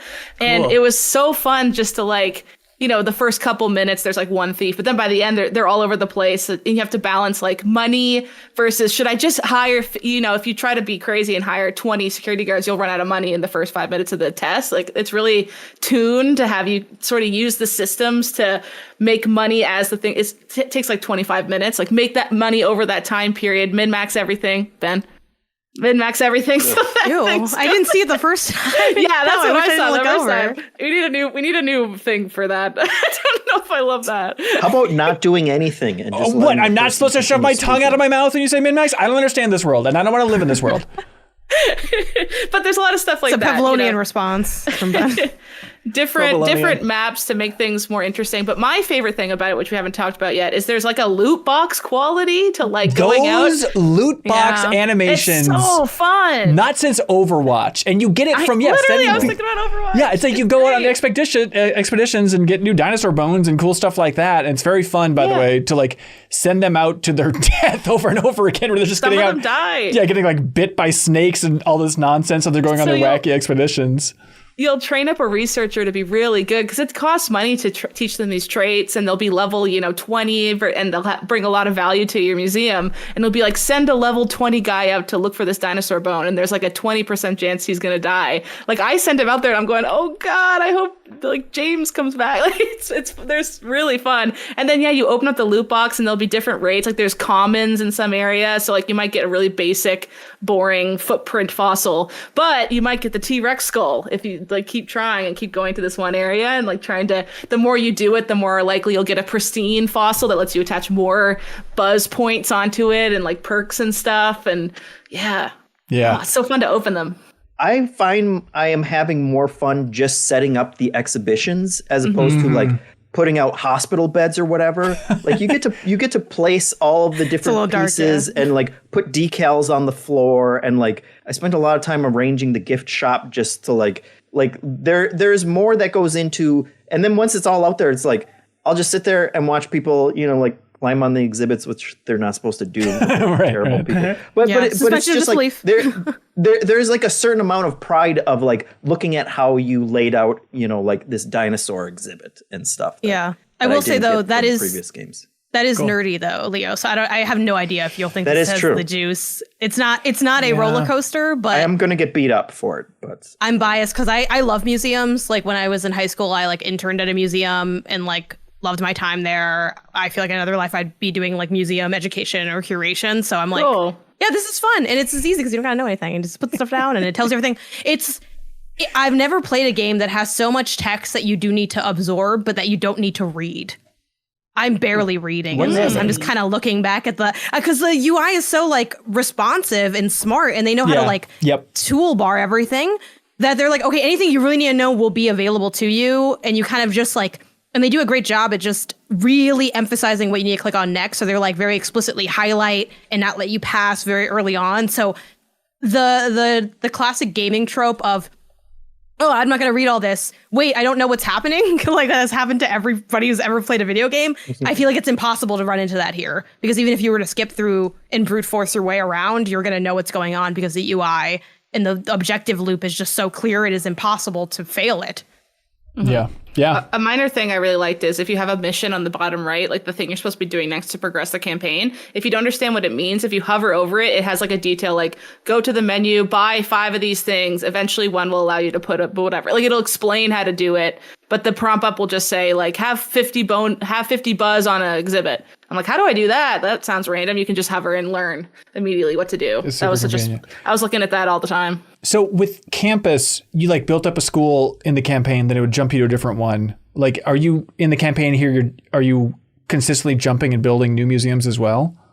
Yeah, this is, I played campus. I haven't played hospital. I love this 5 times more than campus minimum. Like I love this so much more. I think, so you jump around. So essentially the campaign will be like, get 1 star in this museum. That's the very first step. And then it'll open up 2 more museums and it'll say get 1 star in each of these 2 places. Okay. You could just stay in one until you have 2 stars if you want, and then you're ahead for the next section of the campaign. Like I had there's one museum that's like a spooky mansion, and then you go and research like creepy things to bring back and like a haunted doll or something, and then a bunch of goths come and they're like cool and they like want to visit. It's always the goths. Haley is your only patrons are goths. It's just a goth city. New. It's literally just the goths that show up. Freaking Mortimer. But like I was having so much fun with that I stayed there until I had 2 stars, and I was like, I guess I'll go over to the aquarium style one now and like work on the aquarium stuff.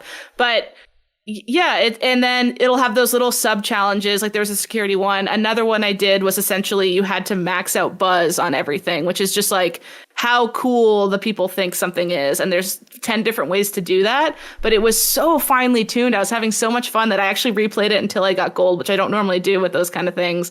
Because it was like you can run marketing campaigns, you can arrange things. Like if you click on them, it'll say, you'll get extra buzz if this is next to an X exhibit, or if this is next to a candle decoration, or if this is blah, blah, blah. So I could tell immediately once I started playing around, it's like, oh, they want me to move that over to the prehistoric exhibit. And so I moved something over there and immediately the buzz like tripled. I was like, oh, and like I was like figuring out what they wanted me to do. It was very pre-planned. Yeah, I don't know. There was satisfying to go through the campaign for sure. That sounds really cool. I'll have to find someone to beat me up while I play it or something. Make it work. The immersive experience. 2-point museum, that's everybody. the 4D we were promised. That's right. That's exactly it. Cool. Yeah, 2-point museum. Feels good on the controller. Jeff, I know you're playing Steam Deck. Yeah. I'm playing on PS5. Yeah, it feels great. So, I'm on keyboard. Nerd. Not that anyone cares. Yeah, typical. Hey, something for cool people who like smoking joints and loosening up their trucks. Leo Vader, Tony Hawk's back, everybody. Tony Hawk. That was going to be the blood and rage. Records Blood and Rage. Oh no, save it for Blood and Rage. I was like, Haley, this is you and me. What's going on? Yeah, that's us. No, real quick, they finally announced Tony Hawk's Pro Skater 3 and 4. They were teasing it in a big way. I saw, like, even Tony Hawk was on Colbert, and he just said on there, he's like, yeah, we're making a remaster of Tony Hawk 3 and 4.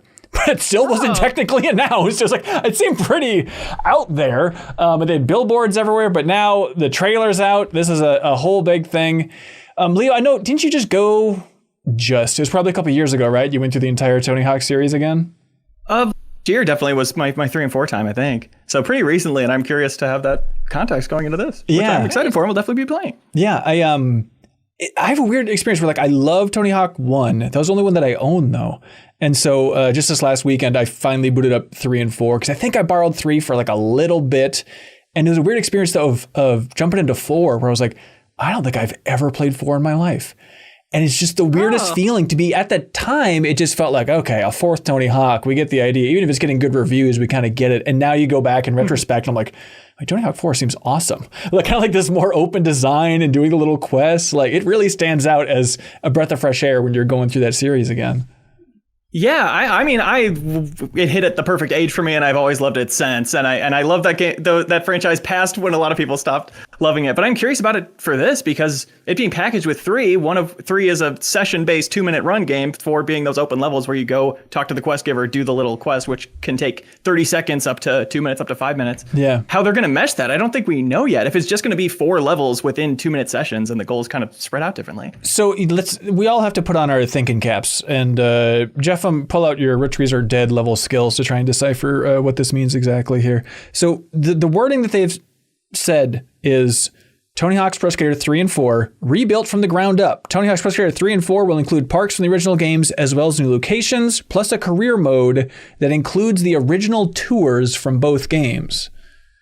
But then they also say, drop into new parks or tear it up across the timeless parks from both 3 and 4, authentically remade in jaw-dropping 4K resolution with streamlined goals and the epic 2-minute format. And so this is what fans are melting down about that idea of like, wait, so you're saying you're streamlining the goals from Tony Hawk 4 and you're going to just rework those levels to shoehorn them into the 2-minute format, which they got away from, which I don't think would work. Yeah, I mean, they made them bigger levels because they could. Right. So would you just shrink that down, or are people just getting lost in this fine print and they couldn't get away from that structure of 4? It seems so core to everything it is. But streamlined goals in a 2-minute format, there's only one way to interpret that, really. But they say timeless parks from both 3 and 4, with streamlined goals and the epic 2-minute format. So maybe it is an epic format. It is no doubt epic, and the 4K resolution will help. But maybe they're saying streamline goals from 4 and epic 2-minute format from 3. But it's just, we're getting into Webster's Dictionary defines streamlined as. It's a little worrying, and so it's classic. If you give a mouse a cookie, I suppose, of people have been screaming for so long, like remake 3 and 4, because that 1 and 2 remake is so good for Tony Hawk, please. And even like Tony Hawk in 2022 was doing interviews where he's like, we're going to do 3 and 4 for the remake, but then Activision fell apart, and the idea is their Vicarious Visions, the studio that made the remake for 1 and 2, they're absorbed into Blizzard and working on Diablo stuff, so it all kind of fell apart. And that was just 2022. And now 3 and 4 is coming out, and now people were rejoicing, but now people are diving into the fine print to be like, wait a minute.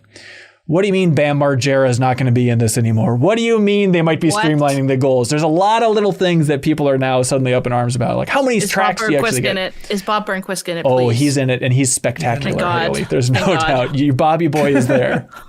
Yeah, it's funny that the Bam stuff, I'm sure there's a lot of reasons they did that. And it's also one of the most memorable things about that game is his pro challenge where you're riding a shopping cart down Alcatraz. Also one of the worst things in the game. Such a chore, feels horrible. So it's so overly hard to do.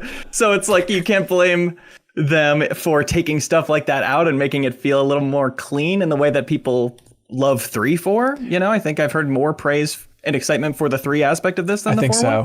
one. And but personally, going back to it so recently, I'm glad 4 exists. It's playable in a lot of different places, especially emulation.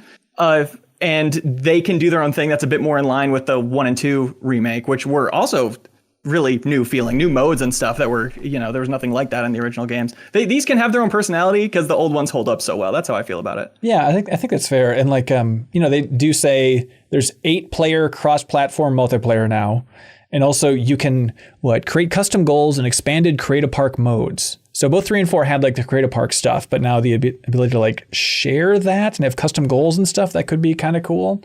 And they're adding like, new maps and stuff to these games as well. So, some changes, but maybe fans will still be rejoicing. And, the biggest change, I suppose, is, we mentioned Vicarious Visions is working on Diablo now. And so this is technically Iron Galaxy that's developing these, which is interesting. We'll see how it feels. I mean, if you have the tech from 1 and 2, those games felt so good and they incorporated stuff from the later games anyway and worked them back into 1 and 2, like Revert and stuff like that. So I would think that the basic mechanics would be transferable to everything they're rebuilding here. But so feeling good about it, Leo? Feeling optimistic? Are you rejoicing? What level are you at?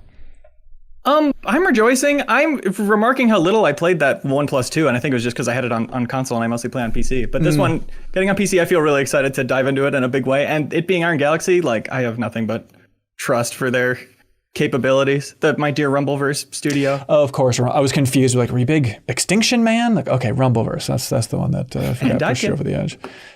Jeffem, is Neversoft the Beatles for the game industry, where Neversoft is just so iconic of a studio, the studio that made these games originally, that no one stops to think about the name and how absurd that is to have a studio called Neversoft? Oh, it's like a sex thing? It's like one of those sex things. Yeah. Yeah. I have seen that intro animation 10,000 times in my life. And I hate the eyeball. That. I hate him. Wait, you guys don't see a nail going through an eyeball and connected with a sex thing? That's just like front and center flashing obvious that it's the a sex gorilla thing. in 4, I understand. right. You're only human. I hate him. Well, there you go, everybody. Tony Hawk coming July 11th, and it's going to be on Game Pass, so damn soon. That's cool. Cool to see for sure. Tony Hawk's doing what?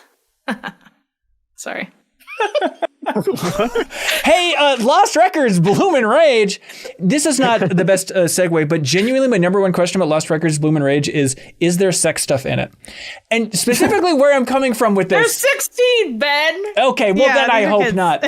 No, but like I was so intrigued by this game. This is Don't Nod, the Life is Strange original developers, but Nina Freeman is the narrative designer for this, who, she was at Fulbright for a while, but she's just been a really interesting sex positive game developer throughout her history. And like, I don't know if y'all played that How Do You Do It game. What's that? No. It's a game that she made early on. You're just in a really bad position here. I know. Let me explain. This wasn't a dream, Hanson. No, she made it. She made this game, and it's just like this little girl trying to figure out what sex is, and so the game is just like her like ramming dolls together. What? But it's like Physics-based dolls flopping around. Yeah, it's cool. I need to play that. And so, what is it called? How Do You Do It? It's called. How do you do it? Okay. Yeah. Are you asking about sex? No, I was asking about the game. Okay, yeah. But you can tend to assume that I'm asking about the game. Okay, cool. Yeah. So Lost Records. I'm asking about sex. Bloom and Rage. Classic Haley. Anyway, we're just the girls in Bloom and Rage at the end of the day. Yeah. Yeah, it's a cast of girls living in a small town, and the pitch is that they are back together I forgot how many years is it? Is it 25 years later? I think it's 20. I think it's 20. They're in their 40s now, even though at one point they mentioned being 50. I was bringing my calculator out this whole game. I brought my calculator out too. Yeah, they're older now. They're doing like a reunion. They're like, we always said that we'd meet back up, even though because we haven't talked in forever, but we said we'd meet back up because something happened a long time ago. But does anyone remember? I don't. Gee. And it's like cutting between the modern era in the bar, slowly meeting up with the crew, and the past era of them as girls, that fateful 95 supernatural summer of 95. Haley, is there anything you'd add to the pitch of what that is? That's pretty much it. You are one character. You don't jump between all 4 of them. You're Swan. An interesting thing is it's only ever first person in the future, and it's third/first in the past, which I'm like, what's that about? That has to be a little intrigued. I'm like, does she look crazy or something? And they just won't show us? I don't know. Yeah, like the mirror reveal. Oh my god, we have theories. So this is unpacking this. This is just the first half of the game, right? Yes, tape 1 of 2. Okay. Ended on a good Phone cliffhanger. a friend is what it's called, right? Did you like the big cliffhanger? Janet? I'm just curious about that. We won't obviously Girl, spoil I what did it is. not. I did Yeah, not. okay, Oh, Janet and I were it already was a talking. cliffhanger. We're Yeah. excited. Janet's cold on it and I'm hot on it, so this will be a good chat. But I think we're gonna have the same general takes with like 3 deviations, one of them being the ending. But yeah, I guess let's just start with what well, I think one thing we should allude to as well that I'm sure we'll get more into is one of the big mechanics is the camcorder. Swan is a bit of a budding videographer. She's a super awkward teen who's kind of just recording and making like home movies and hanging out and getting to know this group of girls. But Haley, what was your experience with it? You've played a lot of these games. What landed for you in this? I love the camcorder stuff. I thought that is such a great way to give me some agency in how I'm seeing the story. And it was implemented in a really fun way where I started to really care about like how good my movies were, which is such a funny thing. So it's like certain things will go towards these little mini videos you can make. Like one of them is just birds. And there's like, you can get 15 cuts of birds. And then at the end, you'll have a video of just all the birds of your local town. And it's like weirdly lovely to, at the very end of the game, like see all the places you've been and the different birds. And like, even if someone's talking in the background, you'll get like a little clip of like, you know, Autumn saying something that gets cut off because the next clip starts. That makes it feel really authentic. There's stuff like that. But what's really cool is like you control whenever they want you to record something, like one section of it, they want to record a music video. So like you record it and then you can cut it, edit it, and then it'll be like this final finished product. And then they all sit down to watch it and they're sitting around this old CRT TV and your video comes up for them to watch. And I was like, wow, that feels really nice. And there's even cool things like the game recognizes when you're recording like a specific person. So then like when they came up on the screen, they were able to say in real life, in real time, oh, I hate how I look on TVs. And I was like, oh, even though it was my recording that I took of her, she like still saw herself in the video and said it live in that moment, even though everyone's video is going to be a little different. That's cool. It felt really, really good. And, you know, besides that, it's really, you know, choice-based answers, talk. Like, obviously, you can have a crush on one of the 3, and if you talk to them, there's very obvious, like, if you say this answer, it's going to lean more on the crush line over to this girl versus another girl. At the end, it shows you who everyone kind of picked in terms of that. Right.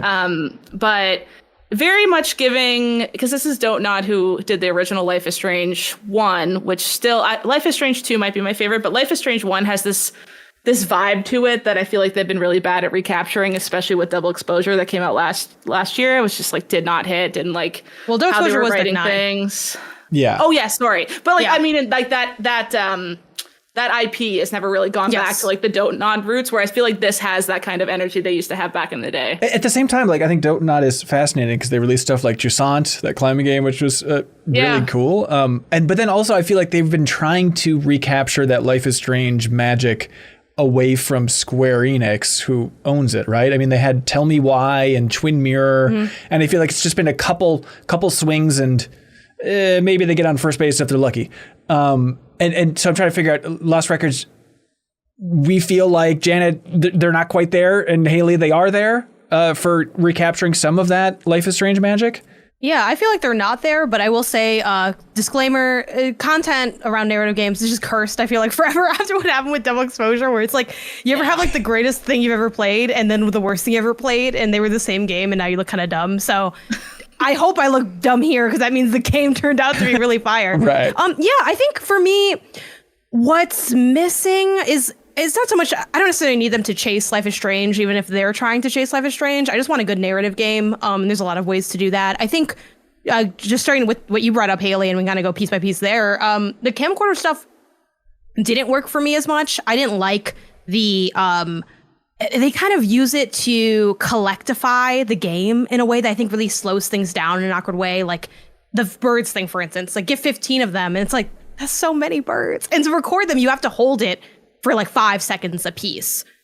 So it's just kind of like a really slow, meandering bit. I think it does help lean into the reality of her like awkwardness and kind of just like, oh, I would just be off in the corner recording these birds. But I think it didn't help emphasize like the flow of the game or like the cast of characters. I think one thing I was really missing from this tape was more of feeling really connected to these girls outside of the fact that like, I love to hear stories about like teen girls and women and youth. Like I do like that stuff, but me liking that isn't enough for me to feel compelled. I think there are bright spots though. Like to your point, Haley, you mentioning that music video and then watching it back. I so wish they did more of that with more of the camcorder stuff. You have a CRT in your room that you sometimes interact with. Yet all these movies, if I want to watch them back, if I even complete them to the point of being able to watch them back, it's all in the UI. And little stuff like that, I feel like the game has me removed from itself in a way that I think stops me from buying into these characters. Another bright spot, but again, I feel like not enough. The sleepover stuff. Okay, we won't get full into spoilers, but they have a sleepover at one point, and I'm like, now we're getting with where the game should have been from the jump, which is like conversations. Like they're kind of a little bit intimate, but they're also awkward, but they're also telling about people. Like so much of the early bit of the game, and it took me like 6 or maybe 7 hours to play through it, even without doing all the collectathon stuff.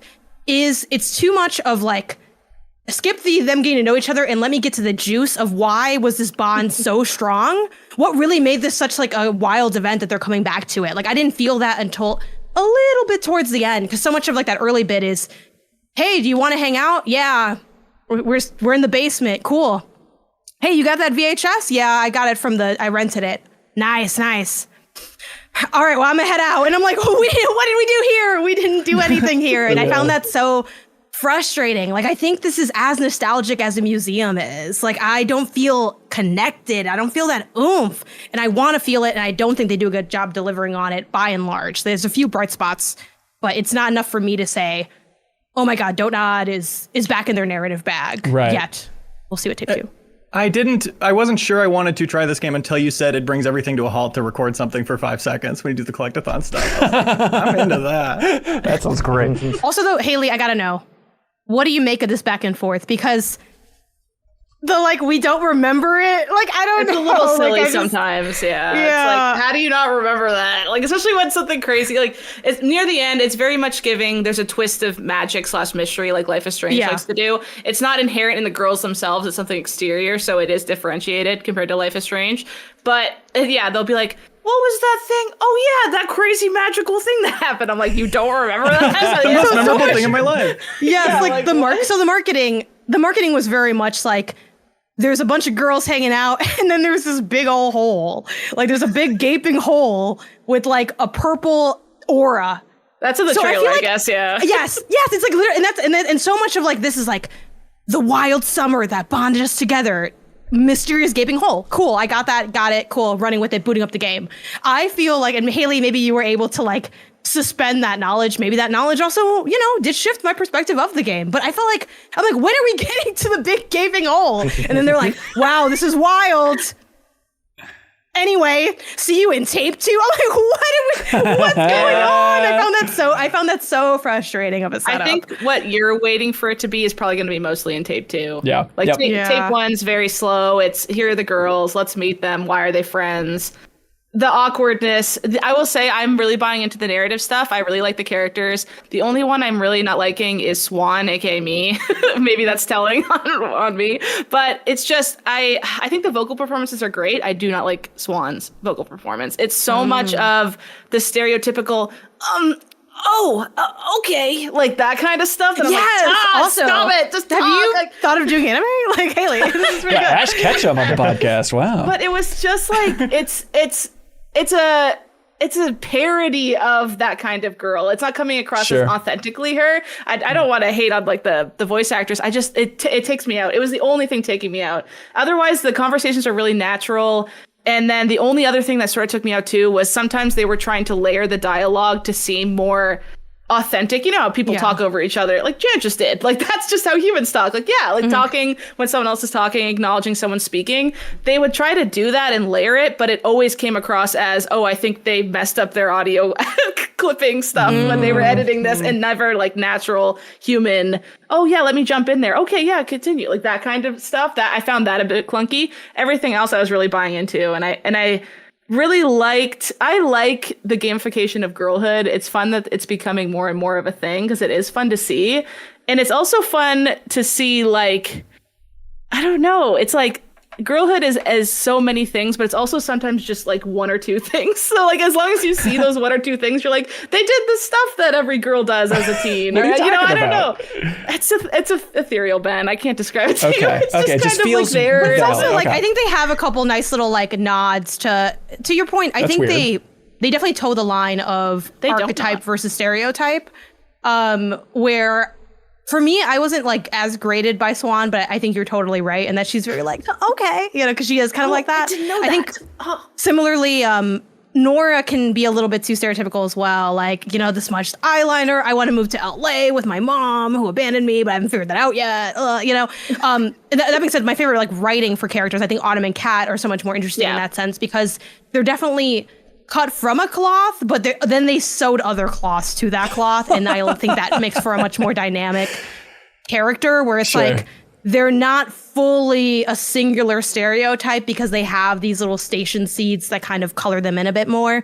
But to your point on girlhood, I think like for me, it's the like, I had the hyper specific hobbies. Like I found, you know, I streamed this game and I found like a lot of people in my chat being like, oh my God, I collect rocks. I collected rocks at that age. Or, you know, just the way Swan is like looking at a box of maxi pads and was like, oh yeah, back then. Because sometimes one thing I think that is good with the cut between is sometimes they have the present era talk over the old era, like like you're playing a memory that they're talking over, and it's like, oh yeah, like my mom only let me use those because she said tampons were for loose girls, and they're like, oh my God, I can't believe she said that. It's so toxic. It's like, I know, like classic mom from the 90s. Back then, yeah, I feel like I hope they're not still saying that. That's like really dumb, but I hope not. Please, I hope we advance and like stuff like I think she has like a dirty romance book under her bed, just like little stuff. Again, they might not be relatable to every single like person's experience, but that's the point. It should be specific and draw enough in from like what people have felt that you feel like this could be like a real awkward film girl with her little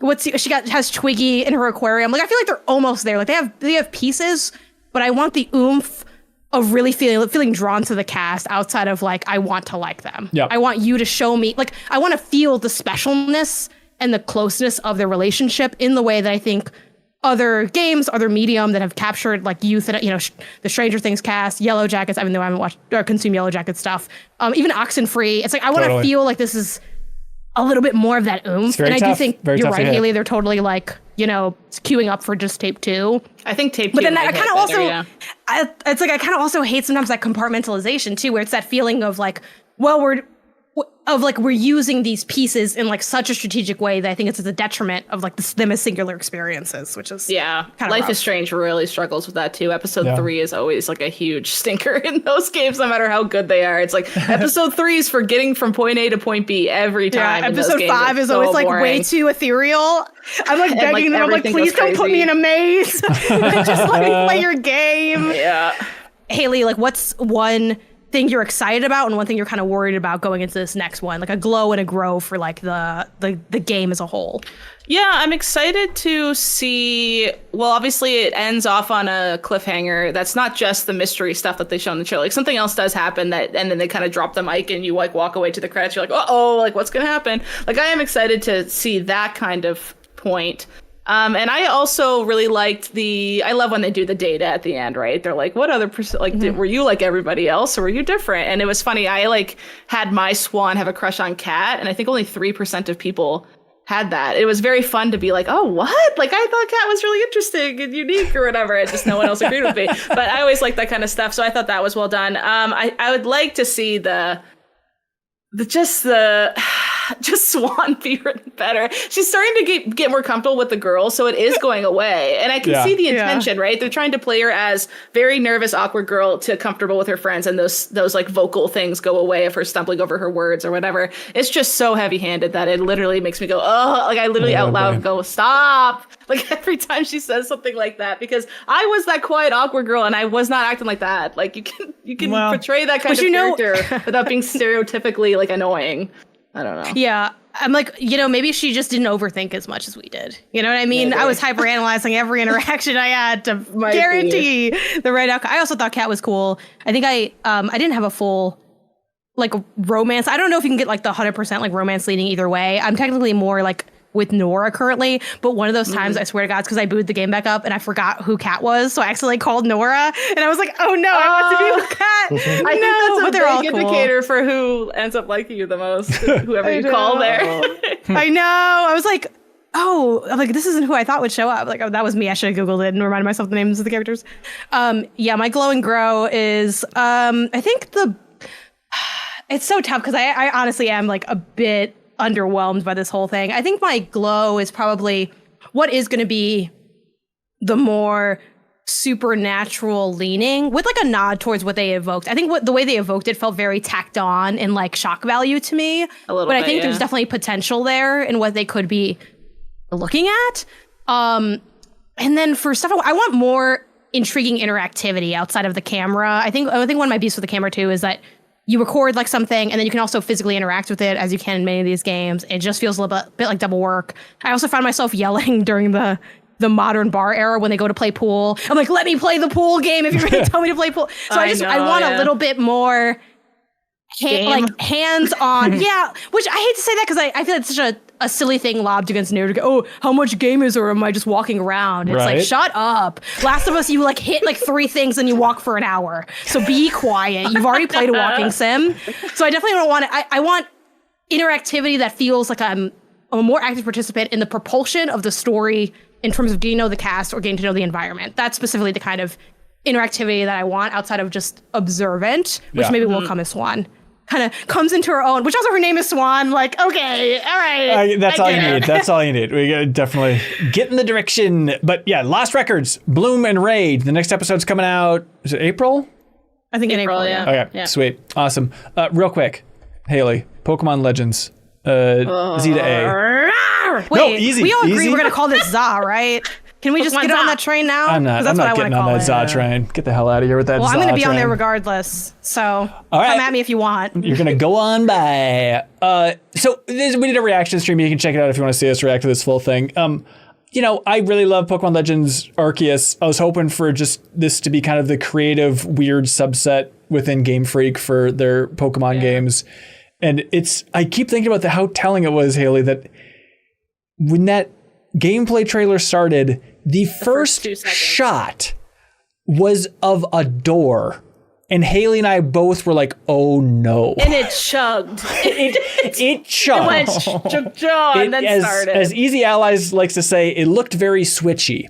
It is rough. And then in the gameplay itself, I was like, God, I had my expectations building because that first trailer was all about like weird architecture and stuff like that. Like, oh, redesigning this entire city, Lumio City, like the way they redesigned Paris. This is gonna be cool. And so I thought there's gonna do that. I thought there'd be something cool, simmy kind of baked into this, but instead it just seems like imagine Pokemon Legends Arceus, but it don't look great, and it's all within the confines of back alleys in this city, and like An empty removing city.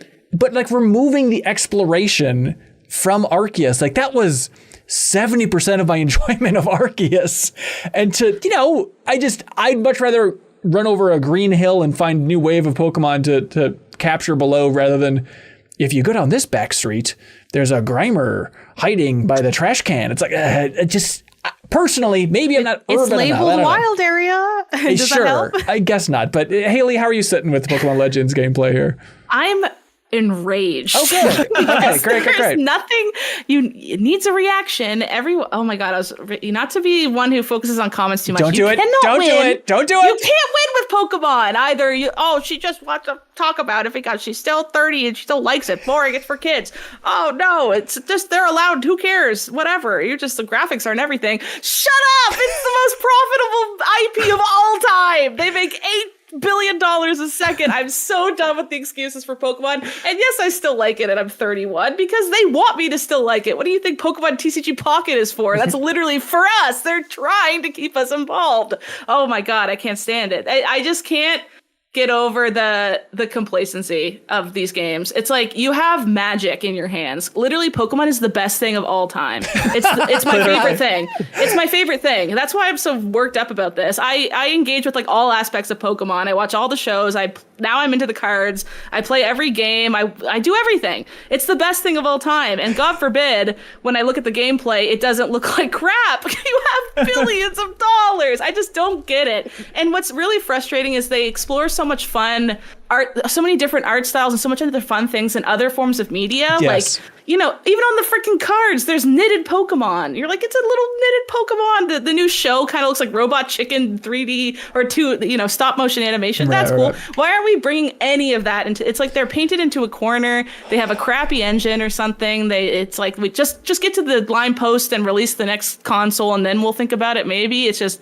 I'm getting so freaking tired of it. Most profitable IP of all time. The answer is Game Freak is a smaller team and they want to stay a small team. And they should give them more team and they should give them more money. But if they don't want it, I respect this independent developers. If teams get too big, they shouldn't want it. If teams get too big, it gets bogged down and it loses the heart of the franchise. Is their They angle. have no heart currently. It's a hollow cusp of a soul. It is graphically gross to look at. The games play like crap. And the Pokemon are adorable and cute and awesome. I will give them that. The Pokemon always look good. I think they look cute. I think when they move, it's gross. And I think when the ground looks like trash and the shadows in it genuinely look worse than some games I played on the Wii. What are we doing? Yeah, I do think, I love Game Freak. Obviously. I love them. But I do think if you're making a side story, kind of sort of not as mainline games as continuing forward with the generations, maybe give the Legends series to some other studio. Just see what some other studio can do with a big... But they're going to do it really good. They're going to do it better than the main line because anyone could at this point. Okay. All right, Haley. I think about this every day. I think it's crazy that the games look this bad and we're this far into it. I don't get it at all. Yeah. I'm a hater. The combat's... I'll play it. That's the other thing. I saw comments she's still gonna play it and support them. I'm like, they didn't kill anybody. They're just making cruddy games that aren't the best right now. I'm still love the games. If we only played good games, we'd have a lot less content. Okay, yeah, can you imagine? So what do you want? It's sheesh. God forbid I'd play it. I am really curious about the combat because that does seem like it could be the most interesting thing about it. Where they're timing and positioning is going to be important now this time around. So is it real time? Or is it still turn-based? It's like live. Arceus was like that. Sorry, what were you going to say about Yeah, I was going to say the same thing. It's the same thing as Arceus, where you can run around, you're telling what move for them to use, but then it still takes a little time for them to do it. So I guess it's real-time enough, but you're selecting from a turn-based-ish menu. It looks different than Arceus's gameplay. And when I was looking up articles on it, people were just talking about it being real time, but I'm not sure. I don't think it was very clear from the trailer. Maybe so more so for the human, because they were dashing away and dodging from attacks in the same way the Pokemons could, which wasn't in Arceus. Maybe you could do that in Arceus. Yeah. You could dodge and run around. I don't remember. Yeah, you could. Only as a person, not the creature, for just regular battles, not like the bosses. Humans could, you could run around during all the combat sequences in Arceus. But this seems like it's talking about the movement of the Pokemon themselves. They seem to be. It doesn't look like they follow you. That's the part that I'm trying to figure out, especially when they're positioning's important, but it doesn't look like there's a way to directly control where the Pokemon is, unless if they're just. I think you move. I think your body's moving, and they show you move, and then Totodile follows you and sort of dodges an attack. I'm curious. They also talk about placement and distance. And so based on how hard your attack is as well. So. Yeah, and kind of that real-time aspect, Janet, the part that's interesting is you're using moves Stealth Rock, you can actually block other attacks coming in and stuff. So that's the most real-time that Pokemon's ever been in the combat for these, not counting Pokken or something, right? But that idea of you have to throw up a move in a certain time if you want to block or defend in a certain way, which could be interesting. So they're inching more and more that direction, but you're not going to have... running around as the Pokemon and actually using the moves yourself. It's still kind of going through that weird turn-based command of the trainer, I suppose. I thought that was definitely really interesting. I do feel they're trying to be Yakuza. Yakuza has one turn-based and one not. So I was thinking about that too. Yeah. That feels like where they're leaning. I got to be honest, I was not as aghast by the visuals of it. Does it look great? No. So I'm not going to argue with you on that. It's not amazing looking. You would never giving win, it's giving that metaphor of Fantagio floor. But I don't mind that as long as the performance is solid. My real beef with Scarlet and Violet, well, I have a lot of them, but one of my visual performance beefs is it really just chugged to the point where I really found that game to be genuinely unplayable as someone that does not give a crap about frame rate. On top of the fact that I do think a lot of the towns and stuff are weirdly hollow. There were no side quests. I know there's not great side quests in Pokemon, but it's let me get a hat for someone who wanted a bat and then I'm give them bat hat, whatever, whatever it is. Let me do my little thing. Pokemon could have amazing side quests. Hideous. And they were way worse than camping, way worse than the curry and all that. So I just thought that was also a step back. Now that I hear y'all talk about it, I am now a little bit concerned about what that wild area zones are going to feel like versus and the freedom that we did have in Legends. Yeah. It is very funny though that they're like, the way they pitch it in the trailer is, oh, we have these wild areas where just the Pokemon can roam free. And like the first one does look like a separate area, like it's a little park. And then the other ones are like, this is just like an alleyway that we don't take care Right. of. And I was watching Right. with Isaiah, and we're like, they It's like basically a just have Last of Us alleyway. they have sectioned off hoods in this neighborhood. Basically, they're like, go down to the ghetto and get some Pokemon. Like this is just a dilapidated part of the community. Like how is this Perfect. a wild area? So I do think that that's a little bit odd because I know thinking back to like Sword and Shield, which I'm a Sword and Shield apologist, I'll admit it. But I think I thought Sword and Shield was okay. yeah, man. I think I stand by people hated it because they don't like soccer. Get over it. Like You're out of soccer's your fun. mind. They Soccer didn't is like the main fact that culprit. It was like, but I mean, that's what the gyms were like. And I'm like, y'all saw soccer and said, I miss the Pokemon I wasn't going to transfer in anyway because I don't really care about that part, whatever. I think that the issue with that is they were so small. But the issue I see here is I wonder, like, how are they going to bring in, like, ecological diversity and having, like, again, some of these areas just seem very strange where they're, like, next to the side of, like, a cafe. It just... Totally good. Pokemon feels such like Star Wars in that it is so clearly good for my blood pressure to not be invested in it. Their fans are being challenged a lot. Good starters. Chikorita gang. I love What's up? Chikorita. It's weird that they have two from Johto and then one from Unova in there, though. It's like, Well, they always Tepe. have one stinker in the Legends lineup. They're like two of your faves and somebody else. Well, I'm trying to remember for Legends Arceus, it was 3 different generations, wasn't it? It was Rowlet, I think Oshawott or whatever, and then Cyndaquil. Yeah, Cyndaquil. Oh, Cyndaquil. But- okay, it gets confusing. All right. Well, hey, there we go. Janet, hey, I was meaning to ask you, do you know how this whole thing operates? No, but I'm about to find out. Hell yeah, you are, and I'm about to tell you, and it goes a little something like this. Patreon, Jeff, take it away. .com/MinnMax. Jeff, bring it home, buddy. Bring it home. You got this.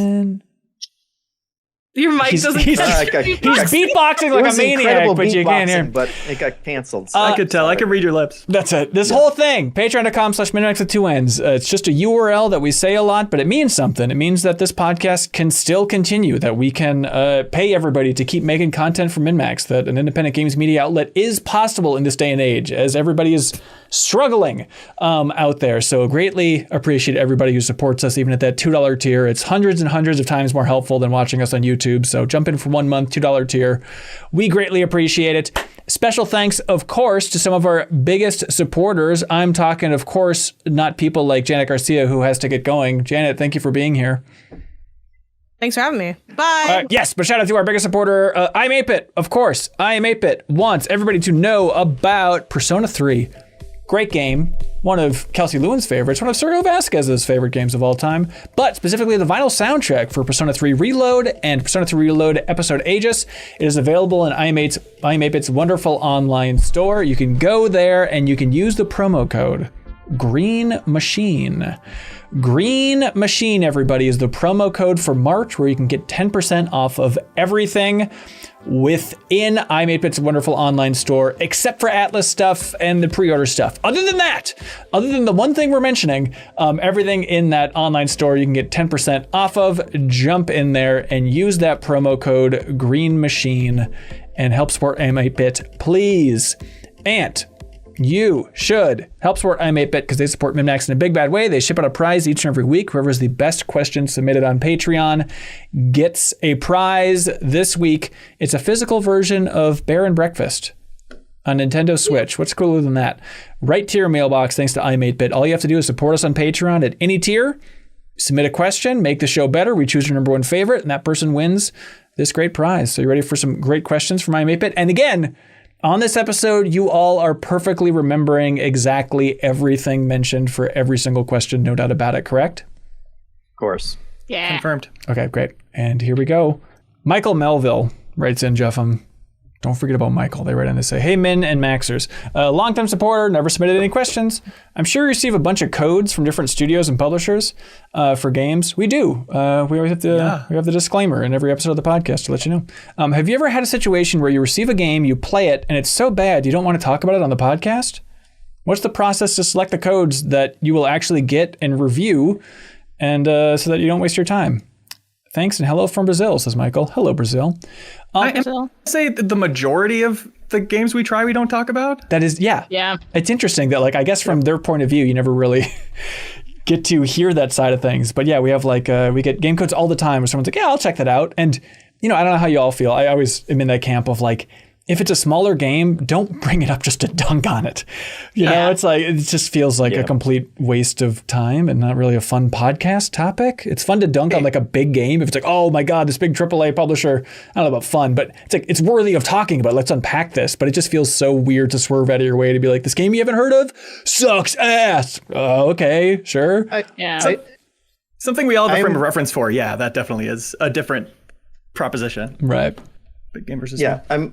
I'm so happy being past the Game Informer days of like we have to review every game that comes out and have a take on it. And now it's like there's so many games we can focus on the really good ones and the ones we really like, and occasionally the ones that are interesting to talk about why they're not so good. But all the mediocre shit that no one's excited to play. It is partially us having been down that road and knowing what that conversation feels like and not feeling like it's good podcasting. Also, like, when are we? We're so rarely have too few things to talk about on the podcast. I know. At least this year so far, it's been crazy. We're never hurting for like including more. It's always, what do we have to cut? What do we shift over to bonus pod? The icky sewer stinky podcast. Stinks. My rule is if it's, I tend to just want to be positive about things. If I play a game and don't like it, I'm like, why am I going to come out here and just like hate on it? No real reason.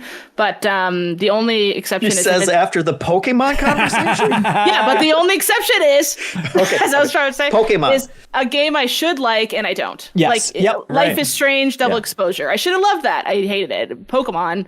It should be great. I'm mad at it. Like, those are my exceptions to the rule, really. Yeah.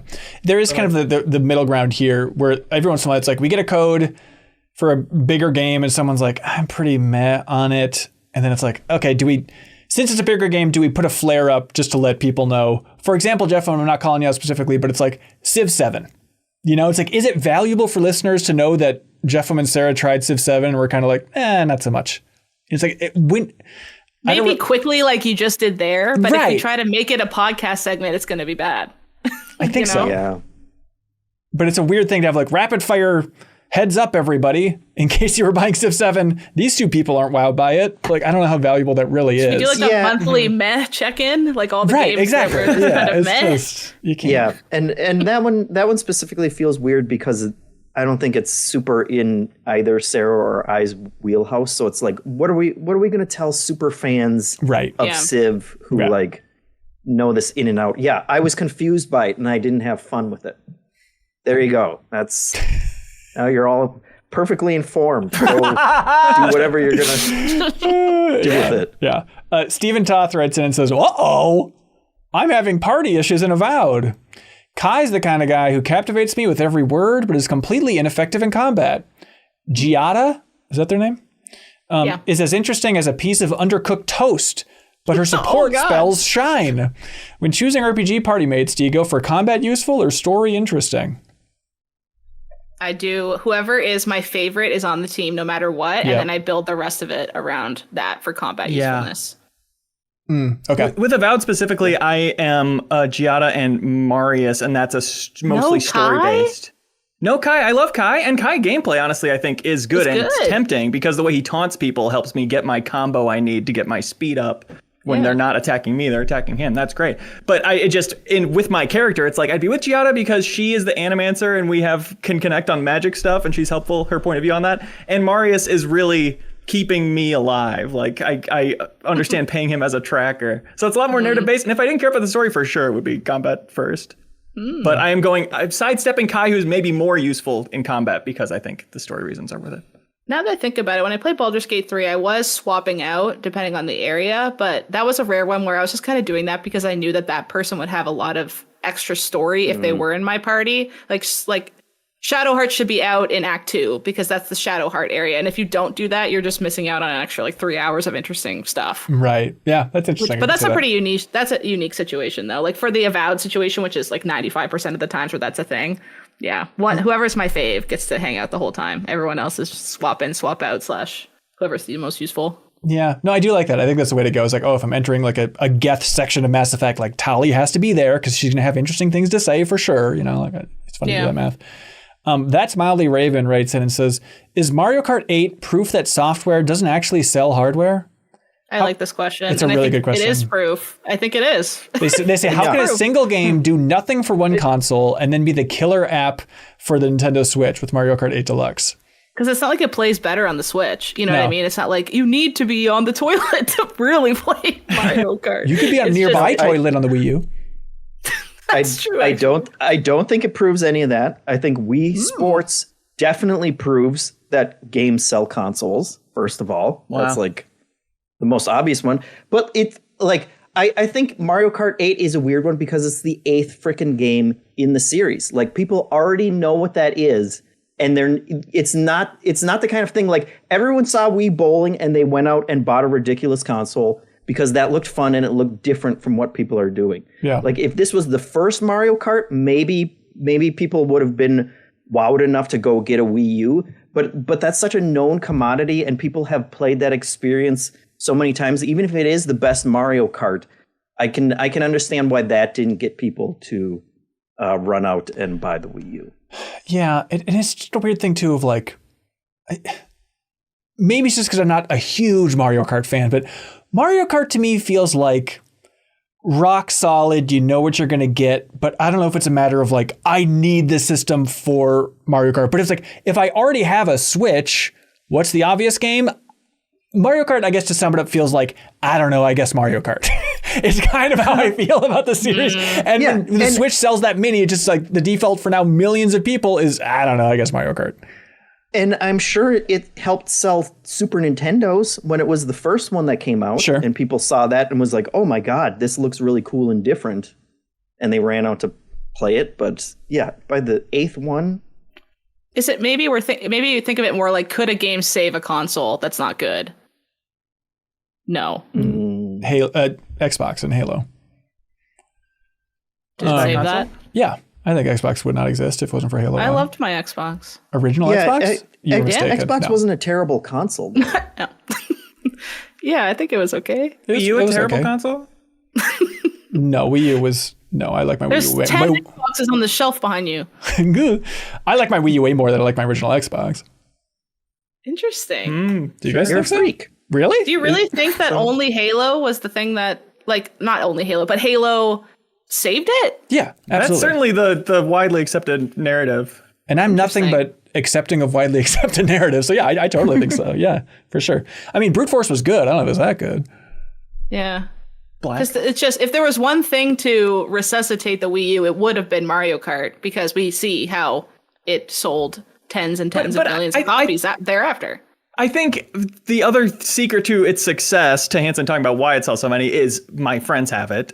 I'm going to get it now, and I'll play with my friends online. I played it at a friend's house, and it's fun, so now I'm going to do it, especially among a community that maybe doesn't play a ton of games. Mario Kart is, like, widely beloved. Like, people who don't play games do love Mario Kart. Yeah, 100%. Also, the word So flip. Wii U, like, didn't have that, groundswell to kind of start that infection, I don't think. Poor But Wii maybe U. it did a little bit. I mean, so it sold 8.5 million copies on the Wii U, which ain't That's nothing to It sneeze Takes Two at. sold 23 million.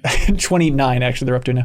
But I do think like that idea of like it probably did sell hardware. It probably sold millions of Wii U's having Mario Yeah. Kart 8 out there, you know? It's just But then it sold like what, 68 million on Switch or something? Right, Like right. it's just it just came out again later. That wasn't before, that was after. But I bet that ratio is close for total consoles sold versus versions of Mario Kart 8 on the console, you know? But it still didn't save it in that more got sold to warrant it becoming a good console. Like Right. the console was bad, even though it had the best Switch game of all time on it.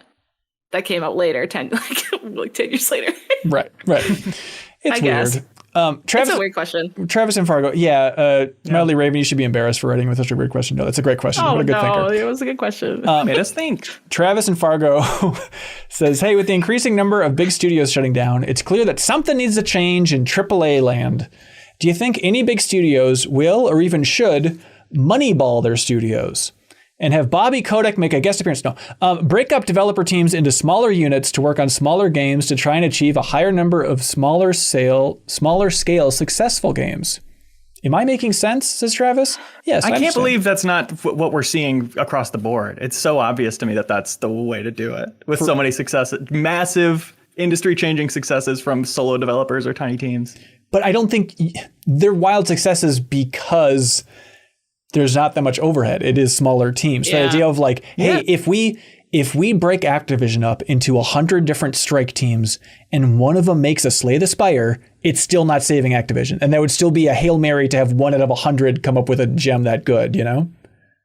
Yeah, I think playing into that also is that like it makes sense to us normal people, but it doesn't make sense to greedy corporations because they don't want just a Slay the Spire hit. They want a Fortnite super banger that's going to just print money forever and ever and ever. And those are the kind of profits that they want. Like 30 little games that are all successful but make, $10 million or whatever. Yeah. It's still like they want that big, like the big GTA next GTA style of huge cash in profit, which they're not going to get, but it's but I don't think they would look at something. Well, Split Fiction is probably the one exception because that probably will sell 34 million copies at this point. But it's like everything else, it's just not like all the indies that we look at and say like, oh my God, Balatro sold 10 million copies or whatever. Like that doesn't mean shit to them, especially when it's like a $10 game. Like they're hunting bigger game. When I say I don't understand why they do it, it's only because I don't understand humanity's capacity for greed, and I never will. Right. But Stardew Valley sold 41 million copies. Like no one looks at that and says that's nothing to us, even Activision. I agree, but that's the rarity still, of a hit like that is just so insane. It's like one. It's just like what giant live service game is hitting either. I feel like that's a lower hit rate. Marvel Rivals. Yeah, I think. And they now shut down those studios. I think the other thing too is that even if you had like a mid-size publishing house, like one that isn't invested in greed only and was like, let's have a bunch of hits and be really appealing and have a great portfolio, it's like you're adding so much more work. Like people underestimate how much accounting work goes into like launching a game and then splitting revenue share after that and whatever. It's like hours and hours and hours of work. And to then take like one project and say, let's do 10 instead of 1, like timesing all that work by 10 is also a ton of money they'd be spending on those kind of costs too. Yeah. I mean, I would love to see it. I said it 1,000 times, but I would love for Naughty Dog to just stop and just create a demo disc. Create a demo disc of 20 different projects that everybody spends a year making. Like that would be my dream. But, I do think there is a publisher out there who's doing this exact Moneyball strategy. And like, we talked to the CEO in the MinnMax interview a while ago, which is Atari with Wade Rosen. We did the interview. Like he literally said in a very Moneyball style way, he's like, we're just trying to get on base. No, specifically he said that like, we're not aiming for grand slams. We want to hit nothing but singles. Our strategy is to create a bunch of singles. That's just a good way to get on first. Communicate that. Right. I like that. That said, you can look at Atari's lineup in the last couple of years and be like, is this working? And you could say maybe it's the games specifically they're making, but like I like some of those games, the Digital Eclipse stuff in particular, I'm really passionate about. At the same time, that is their strategy over the last 4 years, and seems to me from the outside that ain't nothing working. I think a lot of times this Moneyball strategy is happening internally, and just like the ones that aren't the greatest just don't happen. Like that's very common for them to say, everybody take the summer after like a hit project and they have a bit of money to F around with. Like everyone split into groups and present something in 2 months, and then we'll just see where it goes. And that's what Blizzard did at the early start. Like Jason Schreier's book was talking a lot about that, is like Blizzard would just split up into groups and be like, what are you working on? It's like, oh, World of Warcraft, but they didn't know it yet. And then they obviously lean really heavily into that team's idea, and then that becomes the whole studio. But to then release all the things, instead they just kind of put it in a cabinet somewhere and never talk about it again. Yeah, it's a Double Fine Amnesia Fortnite approach, yeah. It is worth mentioning Sock Pop Collective here, who make a game a month, and they're pretty small, single-digit people. And one broke through Stacklands, and it finances their whole company. Yeah, that was a good example of that, for sure.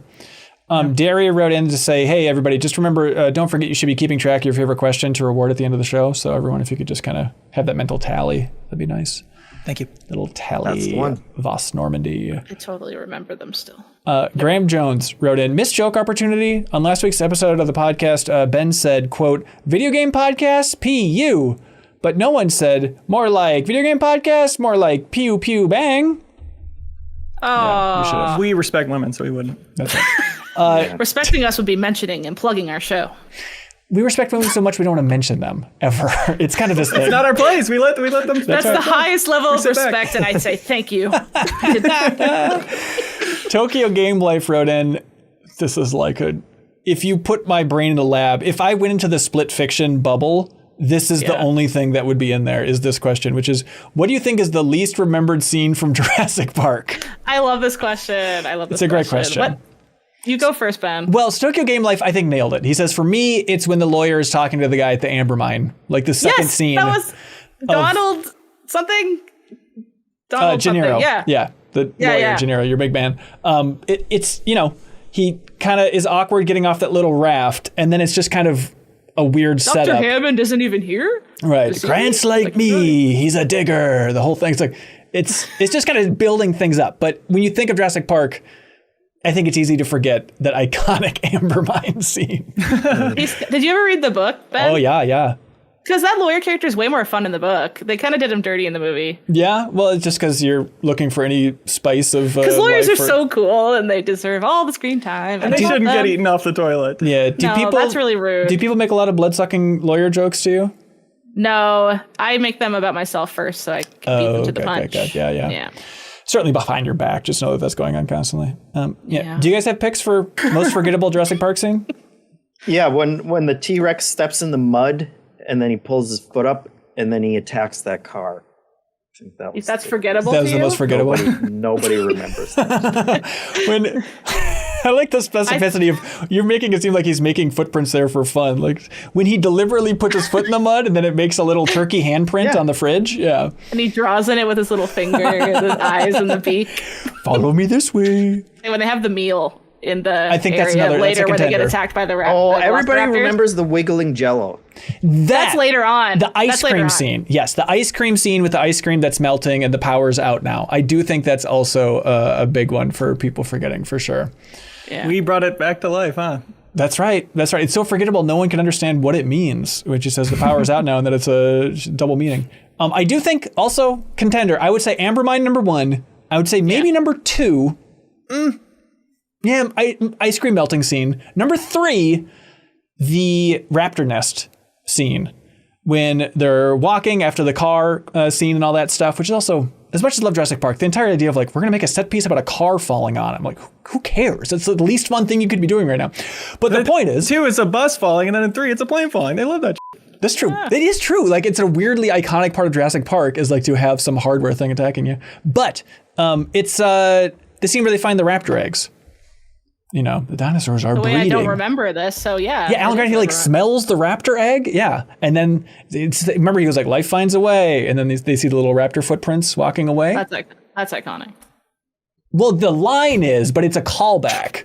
So I don't know if the callback scene in Jurassic Park is that iconic just because he's explaining, amphibian DNA, Eureka. It's not. How about when Richard Hammond was doing his flea circus speech? Because it was so boring, everybody fell asleep. It was like, where are the dinosaurs? Bring a dinosaur in here and eat that guy already. Come on. Right. I'm going, where are the locusts? Can we talk about locusts for a minute? Mike, what the locusts?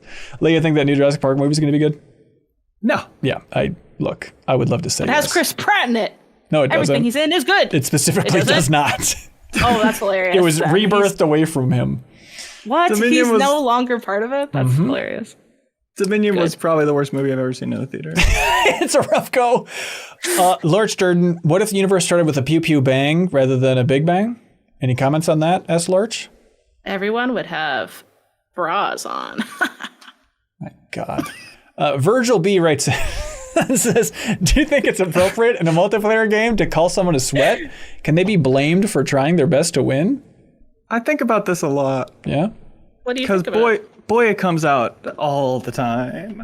When you're teamed with a random and the other team's winning, they like to say that they're sweating. Something that's been happening in the finals community. People complain about the matchmaking. There's all these Reddit threads about like, I just play this game to have fun, and there's all these kids that are trying so hard and jumping around so fast.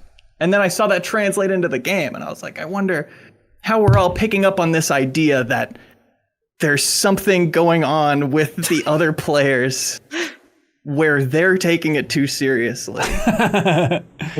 Right. It's a weird mental gymnastics to like find the other team to be evil in some way, to be malicious to you, as if they're not just playing the game the way they comfortably play it. It's almost and of course, like- it's so easy to do that. I do that spectating people all the time when they're like flicking around so fast. I'm like, chill out. Yeah. You know, it's easy to just be annoyed. I will say when people, I don't really feel that like, oh, they're being sweaty, but when they do like the ducking thing while moving in a shooter, when they're like this, I'm like, chill the out. Like, this is not the Olympics. We're just playing COD. And they're like twitching around like crazy. Omni movement. But you just learn it and it becomes muscle memory, and then it's just the default way you play. I know. Like, every tracer I ever play against is like, I'm like, you already blink. Just blink. Get away from me. Why are you crouching every 5 seconds? They must have keybind crouch to like shoot or something, because they just do it. Or the scroll wheel to be flying through it up and down. Yeah. I don't know. I think that is just one of the many ways we try to make it not our fault we lost. Yeah. Okay. Yeah. And Right. because winning really matters. We're not going to let go of that. Mm-hmm. I'm not going to go play this game to chill out and then actually chill out while playing it. I need to win so that I can have chilled out. It's always so weird. It comes up a lot more in like board games. I think that's my main competitive gaming scene these days. And every time anybody's like a little bit pissy, like playing board games with friends, I always just want to be like, pop quiz, who won last time? Tell me, like, it's just going to matter within They don't an get hour. invited next time. They don't Yeah, if get you win, invited. you're out, Hey. is my policy, yeah. Yeah, I always hate when like a friend comes over. Like I had friends come over that don't normally play games, and I was showing them Mario Party, and they're like, "I'm really nervous that I'm not going to be good." I had to like look them in the eyes. I'm like, "That none of this matters. Do you want to just have fun?" And they're like, "Oh yeah, okay." But it's like they're like scared that they probably played a game with like a partner or something. It's like, "You're not playing it right," and like was annoying about it. And then I hope you frickin' crushed them, Haley. No, I came like fourth. Oh, never mind. Alex Edinger. That's the beauty of Mario Party, I guess. That's right. Edinger writes then, on last week's episode, there was a question about how many games have been set in a remade London from Ubisoft. The question writer wrote 3, but there's one game missing, Zombie U from Wii U launch. Oh Come my on. God, I it know. even has the guy on the cover who's a London guy. And maybe, he had that speech bubble and he said, I'm in London, governor. Like, I He can't said, believe you "Howdy, forgot. governor," when you booted up the menu every time. Right. It was like the Sega of its time. It was a Wii U game. Not Did a lot they of people played actually it. remake London for it though, or is it just like Yes, and it was sentient. DS levels? I mean, I don't know, there's a bus going by in a level that was like a double decker. What do you want?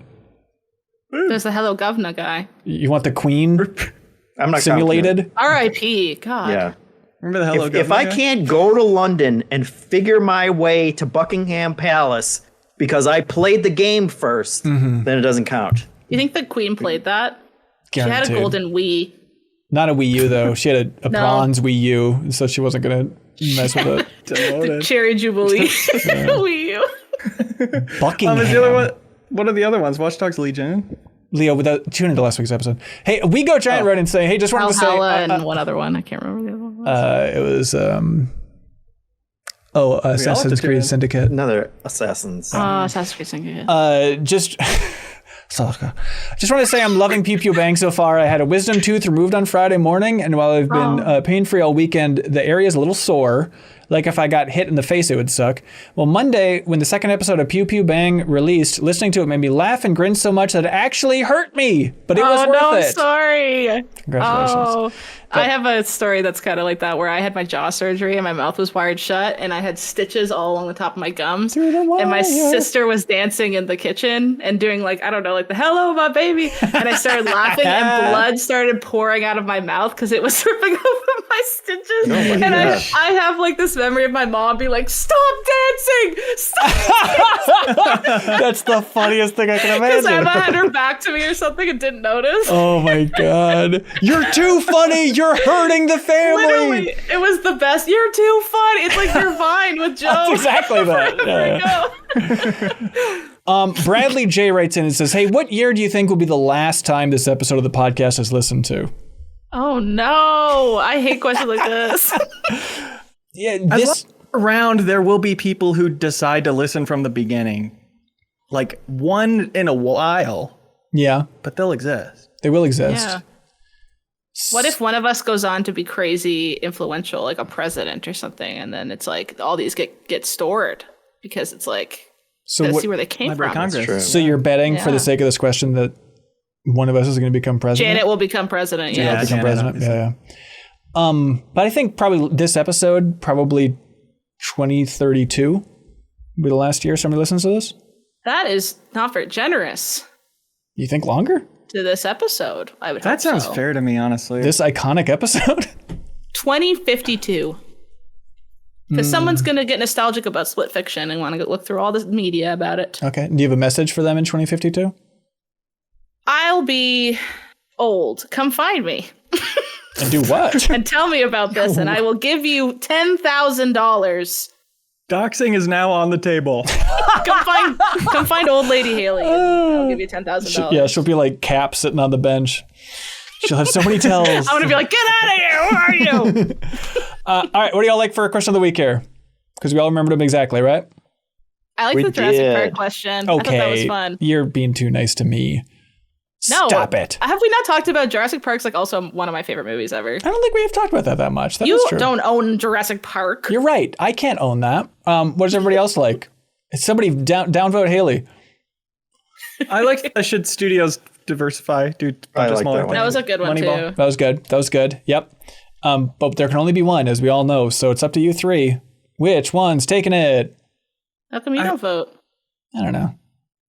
I like Jurassic Park question, but it feels so far up my own ass that it's tough to divorce. If it's just something you like. Yeah, you know what? Maybe I shouldn't be ashamed of being in love with Jurassic Park. Moneyball it. Moneyball. Moneyball. Moneyball. I can hear you. I thought it was like, it's my computer this time. Yeah. All right. Travis and Fargo, congratulations. You just won question of the week thanks to Jeffem saving your hiney. Now it's time for something that we prefer to call Get a Load of This.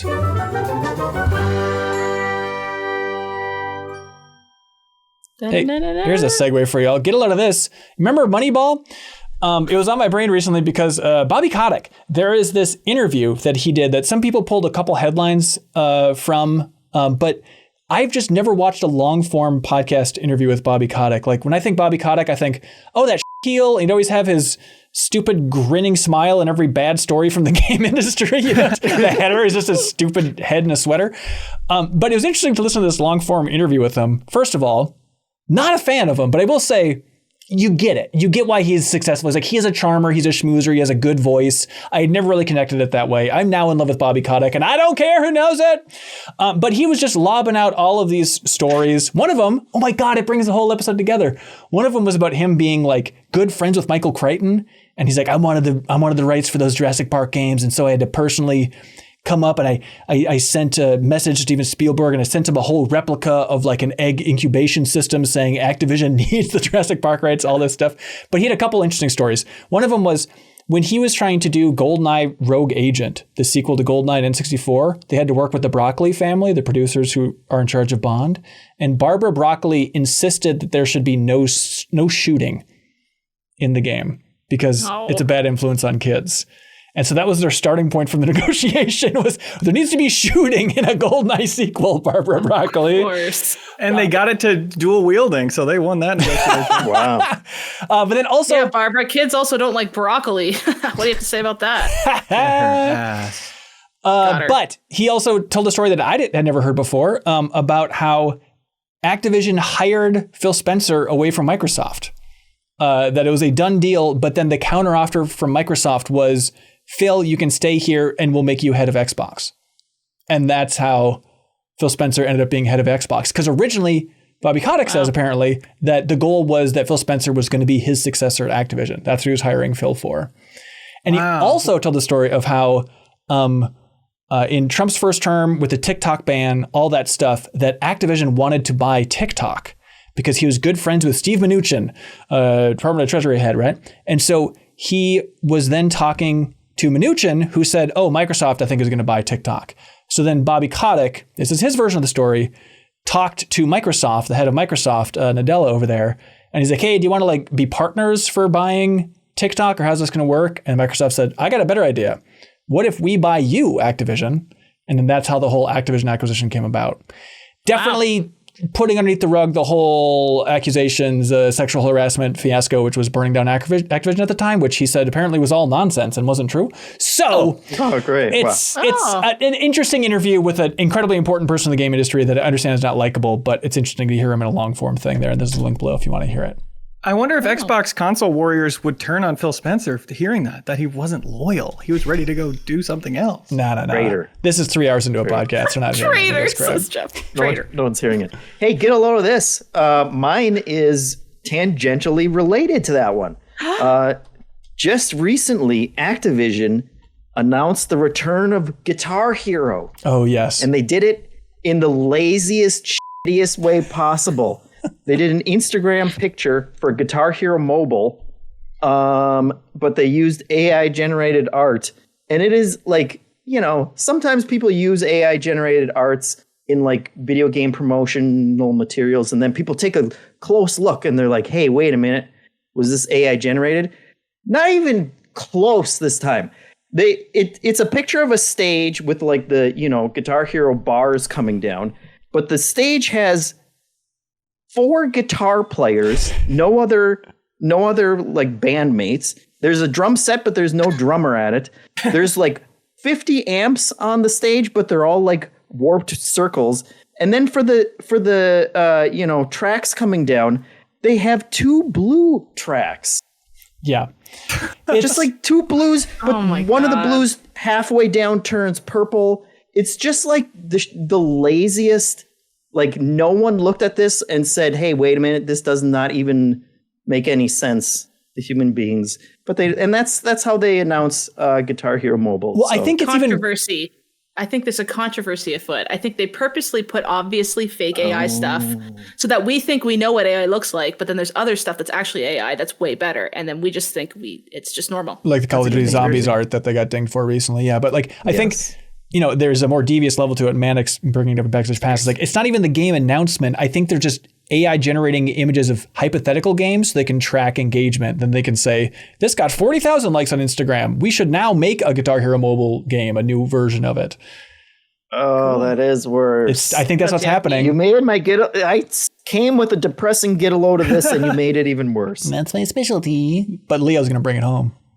Get a load of this. Mario makes his way downtown. It's a YouTube video where they recreated Vanessa Carlton's 1,000 Miles video where she's driving around town on her piano, but it's Mario doing it in Super Mario 64. It has 4,000 views.